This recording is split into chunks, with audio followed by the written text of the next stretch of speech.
Bienvenidas y bienvenidos a un nuevo episodio de Historias de Crecimiento. Hoy estoy súper ilusionado de estar con Ismael Barros. Buenos días, Ismael. Muy buenos días, la ilusión es mutua. Sabes, es que estaba pensando en este episodio y decía, nos conocimos en Huayra ya hace bastante tiempo, ¿no? Hace unos añitos, Sí.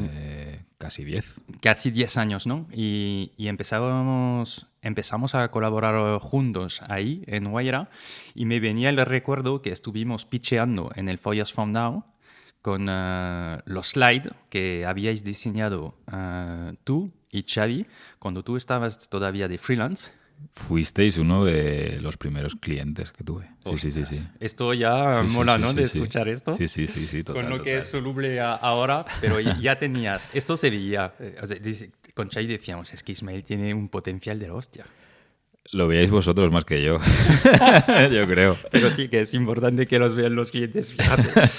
Pues, oye, bienvenido, Isma, y vamos a calentar, porque tú haces un poco de deporte, digo un poco, pero haces deporte, y siempre hay que calentar un poco. Entonces te propongo 5 preguntas un poco flash, y luego entramos en materia. Venga, ¿Vale? voy a intentar no enrollarme, a ver si lo consigo.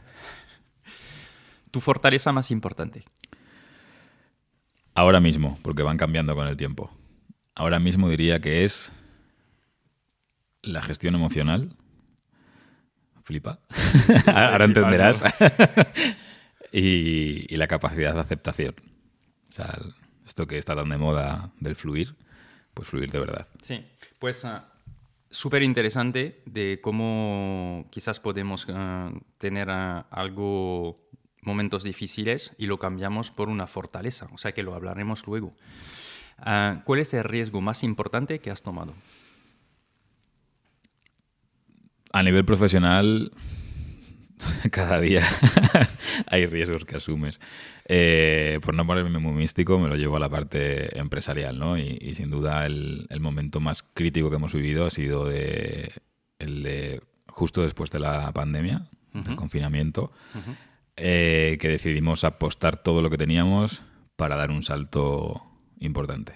O sea, estábamos muy estancados creciendo de forma orgánica y decidimos dar un puñetazo en la mesa, fundirnos todos los fondos propios de la empresa y duplicar el equipo sabiendo que estábamos sobredimensionando. Y fue una apuesta de creemos que va a salir bien, confiamos en esto y afortunadamente puedo decir que salió bien porque estamos en un buen momento ahora. Interesante. O sea que habéis decidido anticipar la demanda. Sí, luego si quieres podemos hablar un poquito más de esto. Para mí hay dos maneras de crecer según lo que hemos ido viviendo, ¿eh? Vale, esto lo dejamos, ¿vale?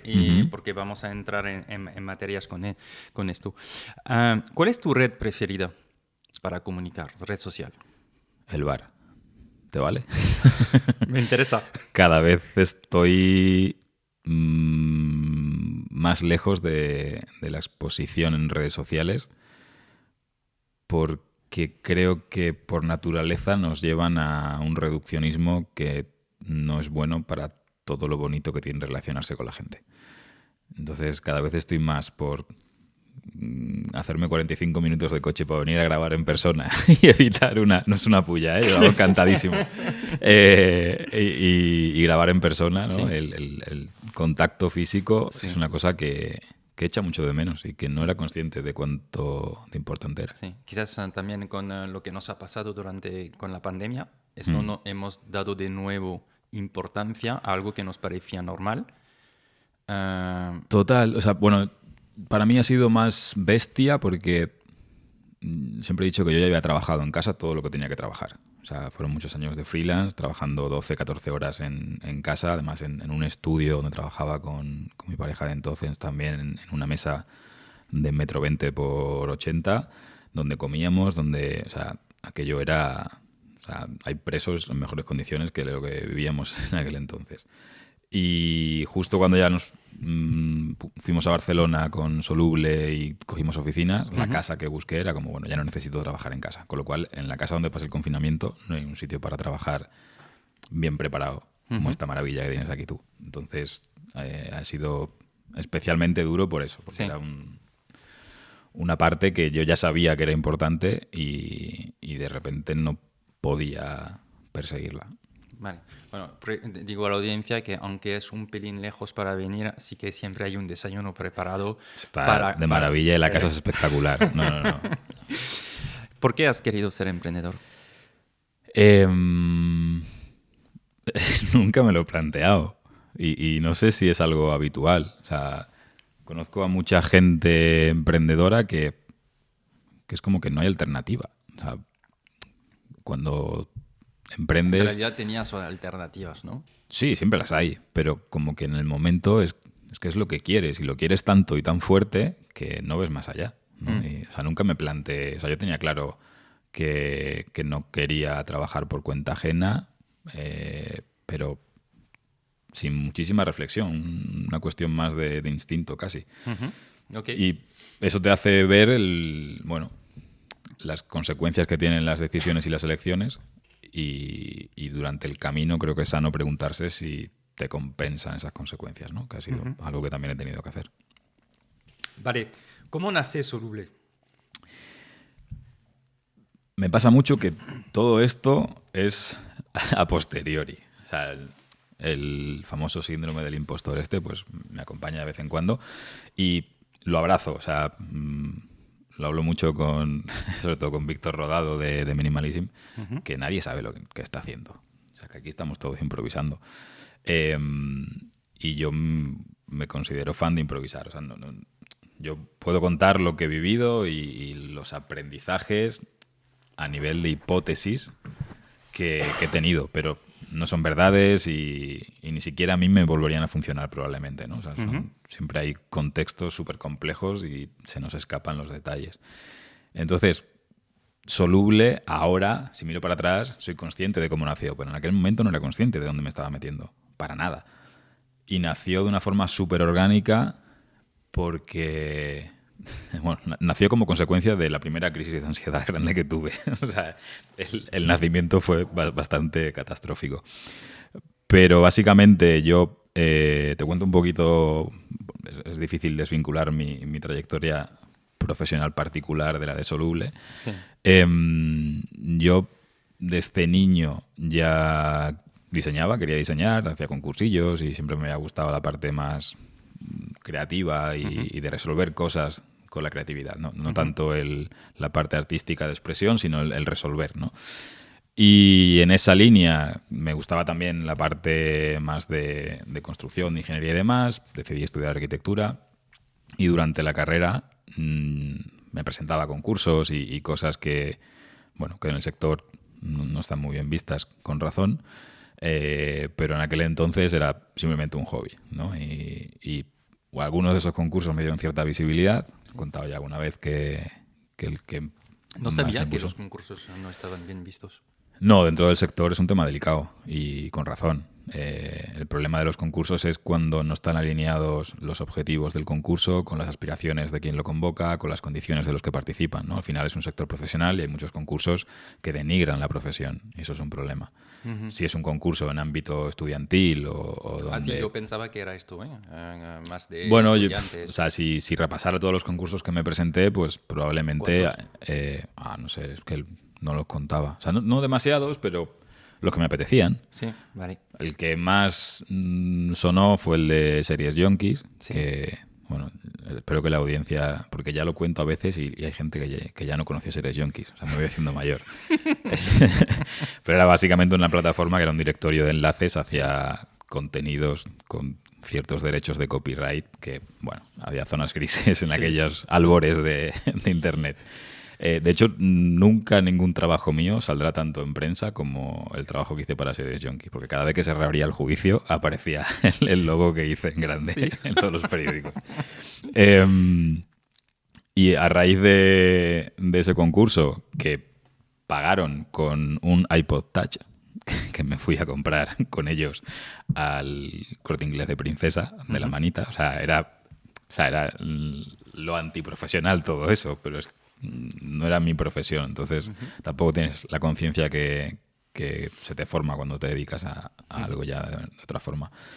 Y a raíz de ahí, pues empezaron a llegar gente que decía, oye, necesito esto, me ha gustado, me lo haces y te pago. Y era como, joder, si yo lo estoy haciendo gratis porque me divierte y me sirve para desconectar de lo que es mi oficio, que era sacarme la carrera de arquitectura, pues para adelante, ¿no? Y me acuerdo de una amiga que me dijo, me saludó un día, ¿qué pasa, diseñador? Y me quedé muy loco de coño, claro. O sea, si estoy diseñando y me están pagando por diseñar, estate, que a lo mejor soy diseñador. Y a raíz de ahí, pues empezaron a llegar algunos clientes cada vez menos informales. Y uno de ellos, por una carambola, fue OnFan. Sí. OnFan fue la empresa donde nos conocimos tú y yo gracias a Guaira. Vosotros estabais con My Twin Place, nosotros en la misma edición con OnFan. Con OnFan empecé trabajando de freelance y acabé siendo socio de la compañía, pero siempre teniendo muy claro que yo quería dedicarme a diseñar para muchos proyectos distintos. Sí. ¿no? De hecho, me acuerdo entiendo. que con Xavi decíamos, joder, es que este chico es buenísimo, hace cosas muy chulas en OnFan. Y Xavi me decía, pero es que estoy hablando con él y me dice que él quiere tener más clientes. Entonces creo que sí que podríamos colaborar y trabajar juntos. Trabajábamos juntos y empezamos así. O sea que... Sí, la verdad que tuve mucha suerte. Tú no eras consciente que ya querías montar una agencia, yo creo. Sí, pero no por montar una agencia, sino a mí me gustaba y me nutría mucho conocer distintas realidades, distintas empresas, distintos proyectos, distintos mercados.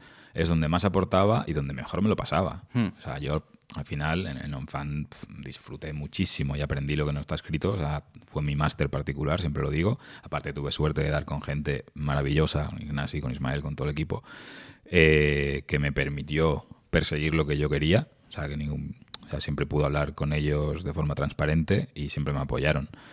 Y yo tenía claro eso, ¿no? Que el conocer otras realidades me hacía mejor en OnFan. Como, ostras, si es que lo que a ti te interesa es que yo no me vicie y me sesgue igual que estás tú sesgado. Sí, ¿no? Esto nos pasa a día de hoy en Insoluble cuando la típica pregunta, ¿no? De, oye, enséñame algo parecido que hayas hecho.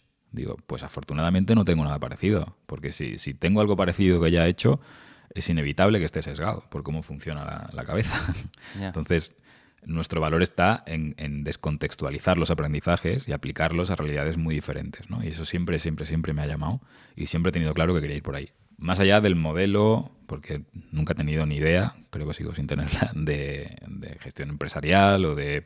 ¿no? Todo esto, pues, según se va dando, lo vas resolviendo, pero siempre desde esta curiosidad, inquietud y querer entender qué está pasando y solucionar las cosas que hay que solucionar. Ok. Entonces, empiezas como freelance, ¿no? ¿Hasta cuándo, más o menos? Pues estuve, sí que me he quedado a medias, en OnFan. Entramos en Guaira en 2013, fue cuando nos conocimos. En 2014 empiezo a colaborar directamente con Guaira a raíz del 4 Years From Now de 2014, que comentabas. Y esto, claro, ya me da la puerta para trabajar con un montón de proyectos nuevos cada año, ¿no? Además empecé, me acuerdo, con Barcelona, luego con Madrid, también con Londres, un par de ediciones. Y de repente, de la nada, tenía 20, 30 proyectos nuevos de distinto tamaño cada año. Algunos de estos proyectos ya requerían desarrollo web y ahí entraba pues, un socio y mejores amigos, sin duda, que es Lauren, que en aquel entonces era amigo de la carrera. De hecho, nos conocimos el día de la matrícula de la carrera, aunque él no se acuerda. Sí. Me preguntó que dónde había que entregar un papel. Y luego caímos juntos en la misma clase, mismo grupo de amigos, compartimos pisos varios años. Y yo sabía que él con 15 años había programado una web. Es un puñetero genio, o sea, es un coco privilegiado. Y le dije, oye, tú, me han pedido una web, ¿tú sabes hacer webs? Y dije, me pongo. Y siempre hemos sido bastante inconscientes de decir a las cosas que sí. Y así empezamos a trabajar juntos, pero como un juego, ¿no? Era muy divertido jugar a trabajar, ¿no? Porque al final siempre estábamos... La carrera de arquitectura al final se lleva mucho peso, una parte que la llamábamos trabajar, no estudiar, ¿no? Es la parte de proyectos que tiene muchísima carga y muchísima presión. Entonces, el poder trabajar de otra manera, que ganáramos dinero en algo que realmente nos apasionaba a los dos, porque los dos enfocamos la carrera de una manera de vamos a hacer esto y ya veremos qué, pero no nos llamaba especialmente la profesión. Y a raíz de ahí, pues llegó un volumen de proyectos inasumible, peté, ahí fue la primera crisis de ansiedad, que luego si quieres hablamos de esto también. Y ahí fue como, vale, pues oye, o damos un paso atrás o dejamos todo esto, o damos un paso al frente, montamos empresa, montamos equipo y a ver a dónde puede llegar esto. Sí, sí, vosotros habéis tenido demanda, ¿no? Muy rápidamente, gracias al, vamos a decir. Rápidamente no, porque ten en cuenta que yo empecé de una manera más o menos profesional en 2010 sí. y Solubri lo fundamos en 2016. Vale, o sea, pero estabas de freelance y sí que tenías proyectos. Nunca hemos tenido que hacer esfuerzo. Eso es. En ese sentido, más allá de dejarnos la piel en cada proyecto, el construir relaciones y tener paciencia, sí. Que eso siempre lo hablábamos, ¿no? Mi socio me decía cuando estábamos antes de Soluble, hay que ir a empresas grandes. Digo, pero ¿cómo vamos a ir a empresas grandes si no sabemos lo que estamos haciendo? ¿No? Y esta gente no puede permitirse a alguien que sepa lo que está haciendo. Entonces era un win-win. O sea, vosotros no podríais contratar a una empresa que supiera lo que estaba haciendo, nos contratabais a nosotros y nos comprometíamos con que saliera bien. Evidentemente el nivel era acorde, siempre hemos pensado que era acorde a lo que cobrábamos, ¿no? Podríamos permitirnos, que esto también es importante, ¿no? El contexto. Yo diría que entregabais... si no, no estaríamos aquí. No estaríamos aquí. Sí, yo te diría por encima, porque nunca, o sea, siempre hemos dicho, joder, es que estamos encantados. Entonces, esto es importante. Pero para nuestra audiencia, ¿no? Seguramente hay personas que nos escuchan que son freelance, que deben decir, oye, ¿en qué momento yo me debo quedar como freelance? ¿O en qué momento decido que ya voy a escalar, voy a montar la empresa, voy a contratar? O sea, ¿qué les dirías que tú has pasado por esta fase? Que no es un único camino. Que el crecer no siempre es tener más. El crecer puede ser vivir mejor. Y si yo me viera en esa situación ahora, me lo pensaría mucho. Y probablemente buscaría alternativas, porque el coste de una empresa es gigante. Las cosas que te da también son gigantes. Pero las razones que me llevaron a montar la empresa cuando quería dejar de ser freelance no me son válidas ahora y no se las ¿Cuál eran entonces en este momento? Lo digo porque seguramente hay personas que tienen las mismas era eso, y les puedes ayudar, ¿sabes? Era conseguir decir, oye, esto no es lo que quiero. No quiero trabajar solo, no quiero ser la primera línea con todos los clientes, no quiero tener que coger más clientes para ganar más, no quiero la tentación de que si trabajo más horas ganaré más dinero. O sea, quiero otra cosa. No sabía qué era. Y la fantasía en aquel entonces era, si tengo un equipo, podré llegar a abarcar lo mismo que abarco ahora, pero de una forma un poco más sosegada. Spoiler, no. No fue así, ni mucho menos. Entonces, para mí es importante el escucharse. Es un tema de conciencia, de, oye, ¿de cómo quieres vivir? Que es una pregunta muy jodida, ¿eh? Que parece que todo el mundo la tiene clara y no creo y que no nos dicen cómo deberíamos querer vivir, ¿no? Pues oye, con la casa tal, en tal sitio, o con trabajo, ojalá, bueno, hasta qué punto nuestras decisiones y deseos son nuestros, eso es otro tema. Pero cuando eres consciente y sabes cómo quieres vivir, a muerte con eso. Y puede ser que sea freelance. Y para eso hay que identificar de dónde nace esa necesidad de cambio que estás teniendo, ¿no? Si es un tema de sobrecarga, si es un tema de que igual tienes que subir precios, igual es que tienes que elegir mejor los clientes, igual es que hay que poner más foco en con quién te asocias. O sea, para mí esto siempre ha sido una cuestión de cómo estás tú en el día a día, ¿no? Y de entender que esto va de personas, que trabajas con gente y que cuando cuidas a la gente y cuidas las relaciones te pasan cosas buenas, pero no a nivel místico, a nivel de... Porque es lógico, si tú me contratas y quedas contento y te lo pasas bien trabajando conmigo y todo fluye y no te tienes que preocupar de una cosa más, coño, la siguiente vez vas a venir a mí también. Claro. Y cuando te pregunten, le vas a recomendar la experiencia que has tenido conmigo. Sí. Entonces ahí te puedes centrar en lo que realmente aporta valor y esperar que el resto venga.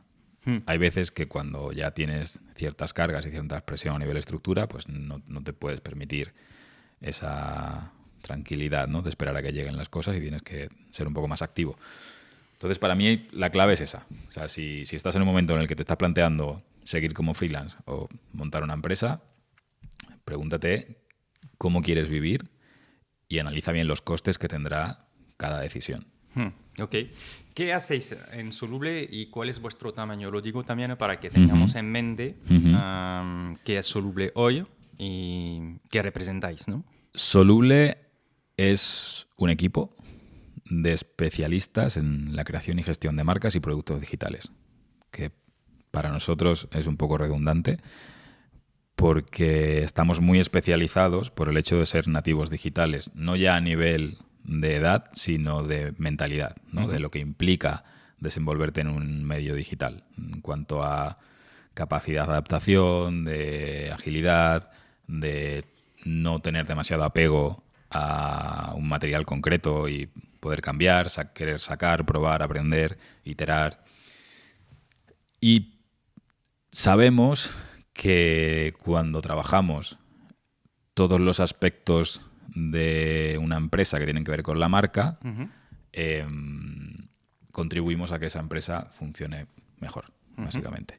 Y el producto digital, por el hecho de estar en el ecosistema digital y especializados en este sector de innovación, tecnología, startups, scale-ups y demás, pues el producto digital siempre es el punto de contacto principal, o casi siempre. Entonces, para nosotros es indivisible trabajar marca y producto digital. La particularidad es este enfoque súper ambicioso y holístico.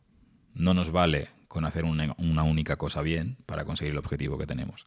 Entonces tenemos equipo de estrategia, equipo de diseño, equipo de tecnología propio, equipo de comunicación, que lo que llamamos activación, que es, oye, ¿qué oportunidades tenemos para construir vínculos entre empresas y personas, tanto a nivel de talento como a nivel de clientes, ¿no? Y con esto, cuando tenemos que detallar la lista de cosas que hacemos, pues parecemos un bazar. Porque me da igual lo que tengamos que hacer. Sí, porque ¿qué hay que hacer? Nos arremangamos y lo hacemos. Porque realmente nuestro objetivo es otro. Nuestro objetivo a nivel personal, propósito y el serio, el de verdad, el que cuenta, tiene que ver con la felicidad en el trabajo, con muchas comillas. Diría más bien con que el trabajo contribuya a tener una vida feliz. ¿Vale? O sea, que realmente podamos estar tranquilos en el trabajo. Y para esto hace falta conseguir una serie de hitos a nivel empresarial, a nivel de equipo, a nivel personal, ¿no? Entendemos que no puede haber personas felices si no son profesionales felices, y para esto tiene que haber empresas felices. Por el contexto en el que estamos y por el sistema en el que vivimos en nuestra sociedad más pero cercana. Yo te diría que cuando haces muchas cosas, significa que no vas a tener tanto control, que se te pueden desbordar los proyectos, que las personas, que las empresas te pueden venir a buscar para muchas cosas distintas, que esto es reinventar la rueda y que todo esto... Es que nosotros lo que hacemos es una cosa. Vale. Nosotros lo que hacemos es esto, buscar que tu empresa sea una empresa feliz a todos los niveles. Y con empresa feliz no hablamos de cosas de... iba a decir una marca, me habéis entendido. O sea, no es un rollo Happy Flower. O sea, para que una empresa sea feliz, lo primero que tiene que hacer es dinero, tiene que ser rentable. Sí. Lo segundo, tiene que hacer dinero durante el tiempo suficiente, o sea, tiene que tener cierta estabilidad. Lo tercero, tiene que ganar vínculos sólidos, es decir, tiene que conseguir una fidelización de la gente que está dentro del proyecto y de los clientes que, digamos, que hacen posible esa empresa. Y cuando tienes estas tres cosas, podrás aspirar a maximizar la visibilización, es decir, a captar, porque ya todo lo demás funciona. Pero si tu empresa no es rentable, olvídate de captar volumen y de ganar una visibilidad. No, preocúpate de que la gente que esté contenta, que ganes dinero y que ese dinero te dure lo suficiente para seguir avanzando. Cuando tienes eso, métele caña a la visibilidad y todo para que puedas trascender como compañía. Y eso es lo que hacemos. ayudamos a las empresas a trascender, a que realmente puedan conseguir su propósito, su misión, que realmente tengan un impacto que va más allá de hacer dinero por hacer dinero. Esto, evidentemente, nos elimina a muchos potenciales clientes de la ecuación, pero nos da igual, porque lo que queremos es disfrutar haciendo y sentir que estamos contribuyendo, joder, a cosas que merecen la pena, a cosas que tienen un impacto mayor o menor, directo o indirecto, pero que van a dejar el mundo en el que vivimos un poquito mejor de lo que está, ¿no? Y no hace falta ser una ONG para esto. Estoy totalmente de acuerdo contigo. ¿Cuántas personas estáis? Esta es la segunda parte de lo que... Sí, pero quiero volver a este tema. Por eso, enlazo las dos partes, porque tienen mucho que ver. Tienen mucho que ver. Lo que te decía, ¿no? Que es un problema que no nos podemos conformar con hacer una única cosa bien, porque te pueden entrar los clientes por muchos sitios. Pero ahí empieza el trabajo de alineación con el cliente. Nosotros no damos respuesta a una única cosa. Tú vas a venir pidiendo algo que probablemente sea un síntoma de un problema de base que está fallando. Nosotros vamos a ir a buscar qué está fallando de base y te vamos a proponer distintas soluciones. Pero lo que vamos a construir es una relación, porque para que tenga sentido trabajar con Soluble tenemos que mirar lejos, tenemos que estar a gusto y hacer una relación a largo plazo. ¿Qué pasa? Que la versión mínima de Soluble es un monstruo de 20 personas. Somos 20 y pico ahora. Hasta entonces lo hemos hecho con perfiles multidisciplinares que son capaces de hacer varias cosas a un nivel bastante bueno. Apostamos mucho por los perfiles transversales, que no son especialistas. ¿Qué pasa? Porque no tienes otro remedio. Quiero decir, bueno, yo la sensación que tengo para una agencia o un estudio, no sé cómo te llamas tú. Porque... Equipo. Eso ha sido elegido a posta. Luego te explico por qué. Por debajo es complicado de tener muchos especialistas, o sea, de tener solo especialistas, ¿no? Porque necesitas personas que sean capaces de tocar varias áreas, ¿no? O no, quizás me equivoco, pero a mí me da la sensación... Nosotros trabajamos con especialistas que tienen inquietudes más allá de su especialización, que tienen cierta ambición transversal, pero son especialistas, y luego con especialistas que son operativos, ¿no? Pero todo el mundo en Soluble tiene que tener inquietudes más allá de su propia especialidad. O sea, la sobreespecialización a la que nos lleva el mercado, porque es lo más cómodo, lo más fácil, lo que está demostrado que funciona, o sea, ¿no?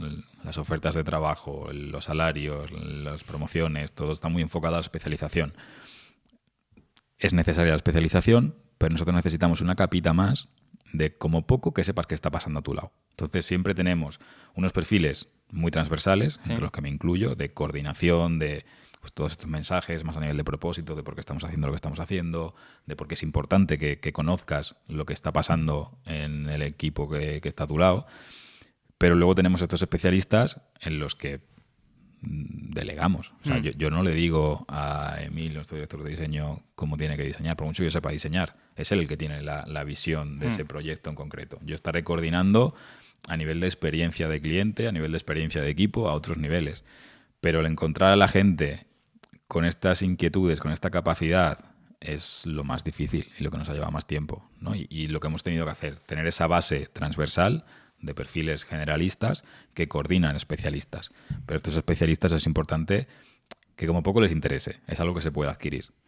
Ok. Entonces, 20 personas y el nivel de facturación, ¿en cuánto vais a...? Cerraremos el año en 1.200.000. Espero. Okay. No sé. Después de 7 años, ¿no? En febrero hacemos 7 años. Ok. Sí, pero aquí es importante, quizás, lo digo por si alguien se compara, ¿no? Que nosotros, el hecho de haber nacido de una forma tan orgánica y realmente yo queriendo ser diseñador y no siendo empresario, y no solo no siéndolo, sino no querer serlo, ahora ya sí, ahora estoy encantado con mi trabajo, pero... Ya lo tienes en LinkedIn, he visto. CEO y cofundador de sí, Soluble. me costó mogollón. Hace 2 años decías, no sé si todavía puedo poner CEO. Sí, de hecho tuve un tiempo que me reñieron un montón por eso. Tuve un tiempo CEO Junior y me reñieron un montón, pero me sentía así, o sea, es como no tengo ni puñetera idea de lo que estoy haciendo. Yeah. Pero bueno, aquí estamos. Ahora, bueno, yo también me he preocupado por abrazar lo que me he construido, que es lo más jodido, que nadie me ha puesto aquí, ¿sabes? Y nosotros, el arranque ha sido como una lucha constante entre lo que yo quería y lo que realmente me estaba construyendo. Entonces, ha habido muchos años ahí de que no había nadie al volante realmente de Soluble. No había una dirección hands-on, o sea, tomando partido realmente en el futuro de la compañía. O sea, de vez en cuando cenábamos mi socio y yo, pero vivíamos enfocados 100% al cliente. Nuestros proyectos eran los proyectos de los clientes. Y ya antes de la pandemia, en 2019, que empezaron las cosas a ir ya bastante mejor, por eso de 2016 a 2019 fue una continuación casi de nuestra trayectoria de freelance. Vivíamos para los proyectos de los clientes. Y ahí fue el principio del cambio, en 2019 quizás, ¿no? De tomar conciencia de que nuestro proyecto más importante, para que tuviera sentido todo lo demás, nuestro proyecto más importante tenía que ser soluble. Vale. Y eso sigue siendo así a raíz incluso hoy. Eso es interesante porque quizás antes estabais como una rueda, ¿no? De proyectos que entran... Inercia, pura inercia. Y la dificultad de salir de esto de los clientes que entran, que tenemos que entregar de deadline no sé qué, no sé cuánto, oye, ¿a dónde queremos ir nosotros con con Soluble, ¿no? Es un arma de doble filo el haberte dedicado a lo que vende tu empresa, ¿no? O sea, yo he estado dando los servicios que vendemos en Soluble. De hecho, aún no puedo evitar meterme en algún proyectito porque es algo que me tira mucho. Sí. Pero es fundamental que en una empresa, en una agencia de este tipo, haya alguien... o sea, el problema es que te puedes perder ahí y que no dirijas la empresa. Y la otra parte, la buena, es que cuando diriges tienes un conocimiento muy bestia de lo que estás vendiendo. Sí. Porque eso es... ¿Y cómo ha sido el cambio? ¿Qué ha hecho que a un momento dado está relacionado contigo esto? Directamente. O sea, tiene que ver con mi salud mental, tiene que ver con mis inquietudes personales, tiene que ver con conocerme, tiene que ver con esa pregunta de qué quiero hacer en la vida, de cómo quiero vivir. Pregunta que me sigo haciendo todos los días, ¿eh? Y quizás el primer cambio fue este, ¿no? Espérate, que el proyecto más importante es Soluble. Sin duda, 2020 fue un antes y un después también, pero como continuación de esto, ¿no? Ahí fue cuando me empecé a preguntar ¿para qué estábamos haciendo esto? O sea, llevaba pues ya 4 o 5 años trabajando como un animal, ganando menos. ¿Qué significa como un animal? Pues significan todas las horas que hagan falta y más. Y no ya solo a nivel de horas, sino de energía. O sea, ¿Fines de semana también? ¿O cómo Eso lo cambié. Sí. Y ahora estoy deshaciéndolo. Porque... O sea, lo cambiaste para no trabajar los fines de semana. Sí, exacto. O sea, porque cuando era freelance, pues eso era todo campo y ahí iba a muerte. Sí. Y como que el instinto o lo más inmediato parecía que para poner límites a raíz del colapso mental que te comentaba, parecía que lo más lógico era poner límites al trabajo y tener un horario. Y con los años me he dado cuenta que no quiero eso, no quiero vivir así. Yo prefiero integrar el trabajo en mi vida y si me apetece trabajar un domingo, trabajar un domingo, y si no me apetece trabajar un martes, no trabajar un martes, ¿no? Y no tener que trabajar por narices de lunes a viernes. Sí. Yo es una reflexión que tengo porque, como tú, dije los fines de semana, no quiero estar trabajando los fines de semana. La dificultad yo creo que, primero, cuando somos emprendedores, es muy difícil de cortar el proyecto de tu vida, ¿no? Es como, bueno, tomas una ducha y sigues pensando en tu proyecto. Y entonces el fin de semana era como, eso es sagrado y lo voy a dedicar a la familia. Pero me doy cuenta que a veces me da ganas el sábado por la mañana, ¿sabes? De ir un sábado con los niños a verlos jugar al deporte. Pero hay otros que, porque no van y que yo tengo tiempo, pues me da la gana de formarme, por ejemplo, ¿no? Y me lo paso bien. Y digo, al final... Si un lunes por la tarde no me siento bien, ¿puedo ir a correr? Podría ir a correr porque al final es la libertad de mi tiempo y lo organizo como quiero, ¿no? Y si el sábado por la mañana me da las ganas de estar trabajando sobre el podcast o sobre cualquier tema o formarme, pues lo tengo que hacer porque en este momento tengo ganas. Total. Y diría más, o sea, para mí es que es fundamental estar yo bien para luego poder tener tiempo de calidad con la gente que quiero y con las cosas realmente importantes de la vida. Para mí el trabajo no solo no es lo más importante, sino que es que si pudiera no trabajaría. Lo digo así, yo en todas las entrevistas de Soluble empiezo así. Soluble nació porque ni Lauren ni yo queremos trabajar. Nos está saliendo regular, vale. Trabajamos como cabrones. O sea que para no trabajar, claro, pero habéis pasado de freelance a montar un equipo de 20 personas, a facturar 1,2 millones, a tener clientes, ¿no? Sí. Pero la broma es, o sea, el matiz es que no queremos trabajar ¿De verdad lo piensas o no? De verdad, pero con matices. No quiero trabajar como se supone que tengo que trabajar. No quiero trabajar en un sistema que me obliga a trabajar. No quiero trabajar cuando me digan que tengo que trabajar. No quiero tener que trabajar. Yo no podría estar sin trabajar. Me flipa trabajar, me flipa producir cosas, me flipa construir, me flipa lo que hago. Pero no quiero tener que hacerlo, estar obligado a hacerlo. No quiero tener que hacerlo porque necesito dinero para pagar el alquiler. No quiero eso. O sea, me enfada mucho el que me han traído sin preguntarme si quería venir a una partida empezada con unas reglas en las que no he tenido nada que ver y me están obligando a jugar a un juego que no me gusta. Que los que se lo han inventado viven de puta madre, pero es que, joder, que yo no quiero vivir así. Entonces, estoy en esa cruzada ahora de buscar cómo hackear el sistema de dentro para que realmente, no solo yo, sino el equipo, pues poquito a poco podamos ir conquistando libertades, que decimos en Insoluble, y vivir como queremos vivir, ¿no? Y que el trabajo, joder, tenemos que trabajar, vale, asumimos eso. Estamos jugando a este juego, nadie nos ha preguntado, pero es lo que hay. Vamos a intentar salirnos por la tangente, ¿no? Vamos a trabajar en lo que nos gusta, vamos a trabajar con una presión asumible, con unos horarios razonables y sobre todo poniendo el foco en que lo más importante de la vida no es el puñetero trabajo, ¿no? Que vivimos en una sociedad, creo, excesivamente trabajocentrista, porque es fundamental, joder, es que lo necesitas para vivir, es que vivir cuesta dinero. Entonces, pero con tus equipos, o sea, me interesa... Un matiz importante que me quiero dejar esto aquí, que es todo esto está contextualizado en el sector del emprendimiento, de lo digital, de la tecnología, que vivimos en una burbuja y que esto es difícil de aplicarlo a otros sectores. O sea, que soy muy consciente también de los privilegios que tenemos. Vale, y con el equipo, o sea, ¿cómo lo transmites esto? Porque... Le meto unas turras. O sea, hablamos muchísimo de esto en cada oportunidad. O sea, por ejemplo... Cuéntame. Bueno, tenemos sesiones específicas para hablar de esto. Hicimos un offsite hace unos meses donde hubo una mañana entera dedicada a hablar de este tipo de cosas. Tenemos espacios para hablar de este tipo de temas. Todos saben de mi salud mental, de mis crisis de salud mental. Trabajamos la comunicación todo lo posible y hay un montón de cosas por hacer, ¿eh? O sea, que sí que tenemos estrés y sí que estamos aún en ese camino de conquistar libertades. Sí es cierto que yo miro para atrás y miro de dónde venimos y es como, joder, vamos bien. Pero hay gente que puede decir, hostia, pues yo estoy agobiado. Bueno, vamos a trabajar el que te está provocando ese agobio y vamos a colocar las piezas para que puedas convivir con tu trabajo sin que sea algo que te provoque sufrimiento, que me parece bastante bestia. Sí, es importante, pero al final...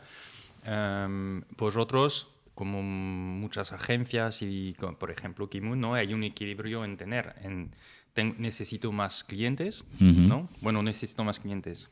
Para llegar llegar a un nivel de equipo donde dices, oye, es que si mañana me falta una persona, no se siente demasiado, ¿no? Yo creo que los proyectos tienen que llegar creo en el 1 millón, ¿no? Pasando 1 millón de facturación ya puedes tener equipos... puedes tener varias posiciones, no dependes tanto de una persona del equipo. Tengo un poco esto en mente.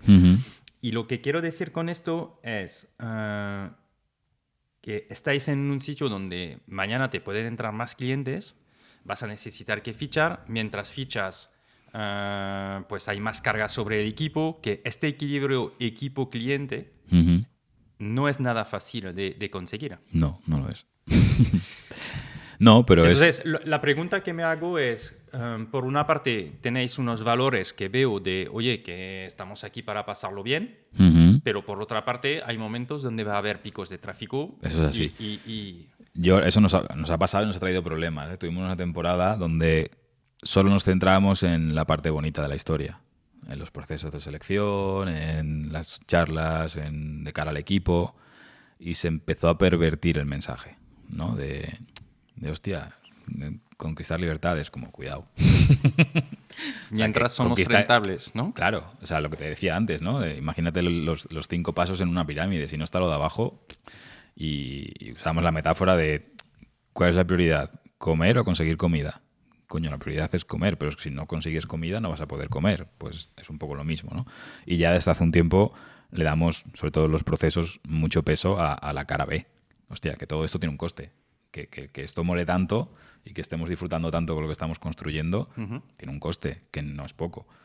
Y es un coste de exigencia, es un coste de tiempos donde hay que apretar, de presión, de... Bueno, evidentemente, no cualquiera puede hacer esto. Al final somos 20, no somos 50.000.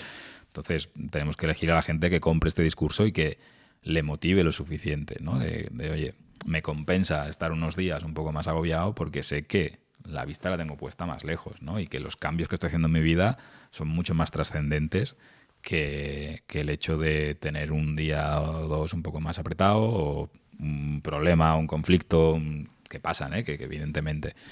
Pero es eso, el saber, tener muy claro por qué estamos haciendo lo que estamos haciendo. Y es ahí donde empieza a compensarte todo lo malo que evidentemente conlleva el estar metido en un proyecto así.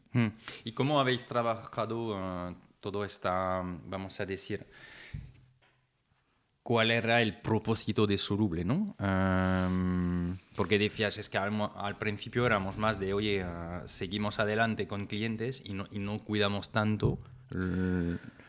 Sí, siempre hemos tenido muy claro el que lo nuestro era un proyecto de personas, de la gente con la que se sumaba. Y esto evidentemente ha ido sufriendo modificaciones, pero desde el principio decíamos que Soluble no va a ser lo mismo si entras tú o si no entras. O sea, porque ni podemos asumir ni nos creemos con la verdad absoluta. Entonces, sabemos que es importante contar con la gente que sumas al proyecto. Entonces, siempre desde el principio le hemos dado como mucha voz y peso a la gente que se sumaba al proyecto. Y creo que el propósito de Soluble siempre ha estado ahí, solo que no ha estado verbalizado. Y aquí voy a meter la cuña publicitaria. Sí. Porque es lo que hacemos en Soluble. Nosotros no nos inventamos el propósito de las empresas. Ayudamos a descubrirlo, porque ya está ahí. Y más cuando trabajamos en empresas que están fundadas por emprendedores, que hay cierta energía dentro, que tiene que ver con lo digital, con la innovación, con la tecnología. Ostras, el propósito está ahí. No os habéis juntado porque era lo que había. Os habéis elegido unos a otros y queréis hacer este proyecto vosotros juntos. ¿Por qué? Porque tenéis una serie de valores, una alineación, un propósito compartido, que no está escrito bonito a lo mejor, o que no está bien afeinado, pero está ahí. Y en Soluble pasaba eso. Y hasta 2021 no nos dedicamos el tiempo para ponernos guapos. Nos dedicamos el tiempo para reflexionar y ordenar lo que ya estaba. Y siempre ha tenido que ver con esta parte de integrar el trabajo en nuestra vida, ¿no? Y hacerlo compatible con una vida plena y feliz fuera del trabajo. O sea, esto de que el trabajo te da la felicidad, estás jodido. Si el trabajo es lo que te da la felicidad, va a acabar mal. Pero sí que el trabajo puede contribuir a que tengas una vida feliz dentro y fuera de él, ¿no? Y es lo que llevamos todo este tiempo, solo que ahora lo tenemos mucho más claro, mucho más ordenado y lo podemos transmitir mucho mejor. Y sabemos qué implica. Ok. ¿Hay una metodología? ¿Tenéis una manera de trabajar en Soluble que habéis desarrollado durante todos esos años? Hay muchísima metodología y se podría resumir en que no hay metodología. La metodología tiene que ver con ser capaz de leer realidades muy complejas y adaptarse rápido para cambiar cosas desde dentro. Evidentemente hay un proceso, evidentemente hay una serie de fases y está muy estructurado, ¿no? Pero antes de empezar un proyecto no sabemos qué vamos a hacer. Y esto a nivel de venta es un reto, ¿no? Y ya empezaría por cómo lo cotizas si no sabes cómo hacerlo. Me entra la risa porque somos unos sinvergüenzas. Las cosas es, cuando no sabemos cómo hacerlo, nos lo inventamos. Entonces, hace unos años nos inventamos... A ver, no son inventos, no son todo lo que tiene que ver con innovación, son iteraciones de cosas que conoces. Y para mí la clave de Soluble es esta, la capacidad que tenemos para descontextualizar aprendizajes.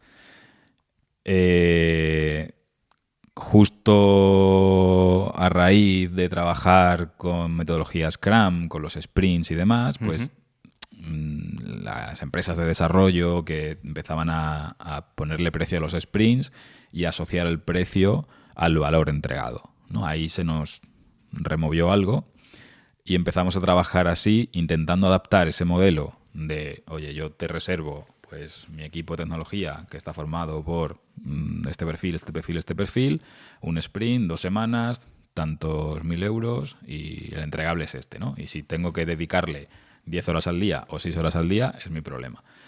Ahí fue como, oye, aquí hay algo. Y empezamos a intentar adaptar, de esto hace ya 4 años, ese modelo a todos los servicios de Soluble, a estrategia, a diseño, a comunicación.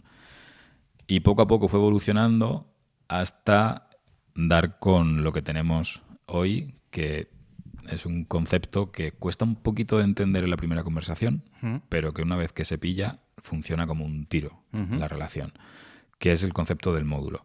El módulo es algo así como nuestra moneda particular. Es una unidad mínima de trabajo del estudio. Lo sigo llamando estudio porque siempre ha estado ahí, pero es la unidad mínima de trabajo que tenemos. Y va asociada a unos entregables, a un valor que aportamos, no a unas horas. Evidentemente, por detrás hay un cálculo de horas que estamos quitándonos de encima, estamos muy cerca de conseguirlo. Pero si cogemos un ejemplo, porque me parece interesante. Sí, bueno, al final esto permite que lo que vamos a tener es una unidad mínima que no va a ser 1 euro. Van a ser 4.000 o 6.000 o lo que sea, ¿no? La unidad mínima del proyecto, de la relación. Entonces tenemos unos módulos que es, oye, lo mínimo que vamos a hacer... Cógeme un ejemplo para entender, para que nuestra audiencia también entienda. Sí. Vale, pues llega alguien que ha conseguido pasta, que tiene que crecer, que siente que ha llegado al máximo de lo que podía conseguir por sí mismo y tiene la sensación de que lo que hace es mejor de lo que cuenta. Esto es súper habitual, ¿no? Sí. De, oye, cuando lo cuento yo y lo vendo, la gente está contenta y siguen conmigo, sí, pero no consigo llegar a que me conozcan más, ¿no? Y esto, pues la vía rápida es enchufa pasta ahí a ads y mide conversiones y demás, que es súper tangible, súper fácil de vender, o la vía un poco menos rápida, pero muchísimo más efectiva, sobre todo más sostenible, es invierte en marca. Es, oye, vamos a ordenar lo que somos, vamos a tener claro nosotros qué es lo que estamos haciendo, qué estamos aportando y sobre todo por qué estamos haciendo esto. Y a partir de ahí vamos a encontrar los momentos y los canales para contárselo a la gente adecuada, ¿no? Entonces, claro, si te llegan con algo así, hay veces que lo tienen súper claro o que simplemente te dicen, oye, mi web está desactualizada, quiero una web. Eso es muy habitual. Como, vale, ¿qué contamos en la web? Hostia, no sé. ¿No? Que a veces se nos olvida. Quiero una web nueva que cuente lo que estamos haciendo, pero no sé lo que estamos haciendo. Bueno, pues entonces vamos a tener que empezar por descubrir qué estáis haciendo, dónde están los problemas, si es que los hay, y ver cómo le sacamos brillo a todo lo que ya está pasando. Entonces siempre va a haber una primera fase de inmersión y diagnóstico donde trazamos un plan. Hay una parte estratégica muy fuerte, que siempre es el core de todo lo que hacemos, y un plan de acción a raíz de ahí. Entonces, yo no te puedo decir cuándo te va a costar eso, porque no sé lo que me voy a encontrar. Tenemos que empezar por algún punto. Entonces, este concepto del módulo nos ayuda a arrancar. O sea, como poco necesito que me contrates un módulo, una unidad mínima. Y a partir de ahí, lo que solemos hacer es, cuando ya tenemos ese criterio, tú vas a poder decir, oye, mira, yo es que tenía previsto gastarme tantos mil en esto, ¿no? Invertir tantos mil en este proyecto. Vale, pues ahora ya tenemos el criterio para identificar objetivos ideales, prioridades, y cruzarlo con los tiempos que tenemos, con los deadlines por eventos, ferias, adquisiciones, inversiones, y el presupuesto que tienes destinado para esto. Entonces, si el presupuesto lo organizamos en unidades pequeñas, unidades mínimas, suficientemente grandes como para que aporten valor, vamos a poder hacer un puzzle y decir, vale, pues si destinamos 2 módulos a esto y 3 a esto otro, podremos tener lo que estás buscando en el tiempo que estás buscando con la inversión que estás buscando. ¿Por qué? Porque nunca hay una única solución para las cosas que hacemos. Nunca va a haber una única manera de hacerlo. Para conocer lo que está pasando, puedo conformarme con lo que tú me cuentes, puedo hacerlo con lo que tú me cuentes y validarlo con lo que yo descubra, puedo encargarme solo de la parte interna o también de la parte externa, puedo hacer una entrevista, puedo hacer 300, puedo hacer un workshop o puedo hacer 50. ¿Qué va a cambiar? El grado de garantía de que el criterio que tenemos y las decisiones que vamos a tomar van a reducir al mínimo los riesgos. Vale, pero, por ejemplo, para arrancar con vosotros, ¿cuál sería el presupuesto mínimo? Depende qué se quiera hacer. Por menos de un módulo no trabajamos, o sea, menos de 4.000 euros no hacemos nada.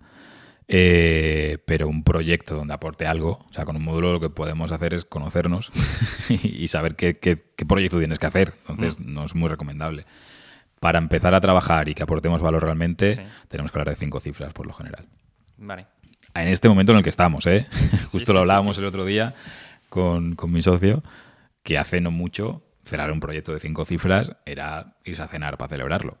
O sea, y ahora un proyecto de 5 cifras, pues teniendo en cuenta que quemamos 6 cifras al mes, pues no nos resuelve mucho. Hay que seguir remando. Entonces, que depende un poco también de la escala y del momento, de lo que podamos aportar. Sí que no tenemos prisa nunca para vender grandes proyectos de primeras. O sea, esto va, insisto, de personas, de relaciones y de aportar valor.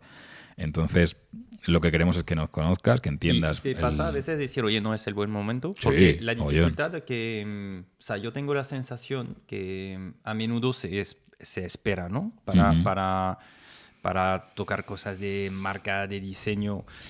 Y creo que es un error porque vemos la potencia de las marcas, pero desde eso, o sea, voy a decir, desde hace 10 años hay este movimiento del MVP, ¿no? Que puedes lanzar muy rápidamente. Súper peligroso, porque cada uno lo interpreta de una manera súper distinta. Eso es, pero además voy a arrancar rápidamente. Y te voy a decir una cosa, para lanzar un podcast ni necesitas un logo, ni necesitas una marca, ¿no? Arranca ya, ¿no? Y con esto de arranca ya y que cada vez más hay SaaS que te resuelven muchas problemáticas, pues quizás tu parte de marca, de diseño la dejas, ¿no? Sí. Y dices, más adelante.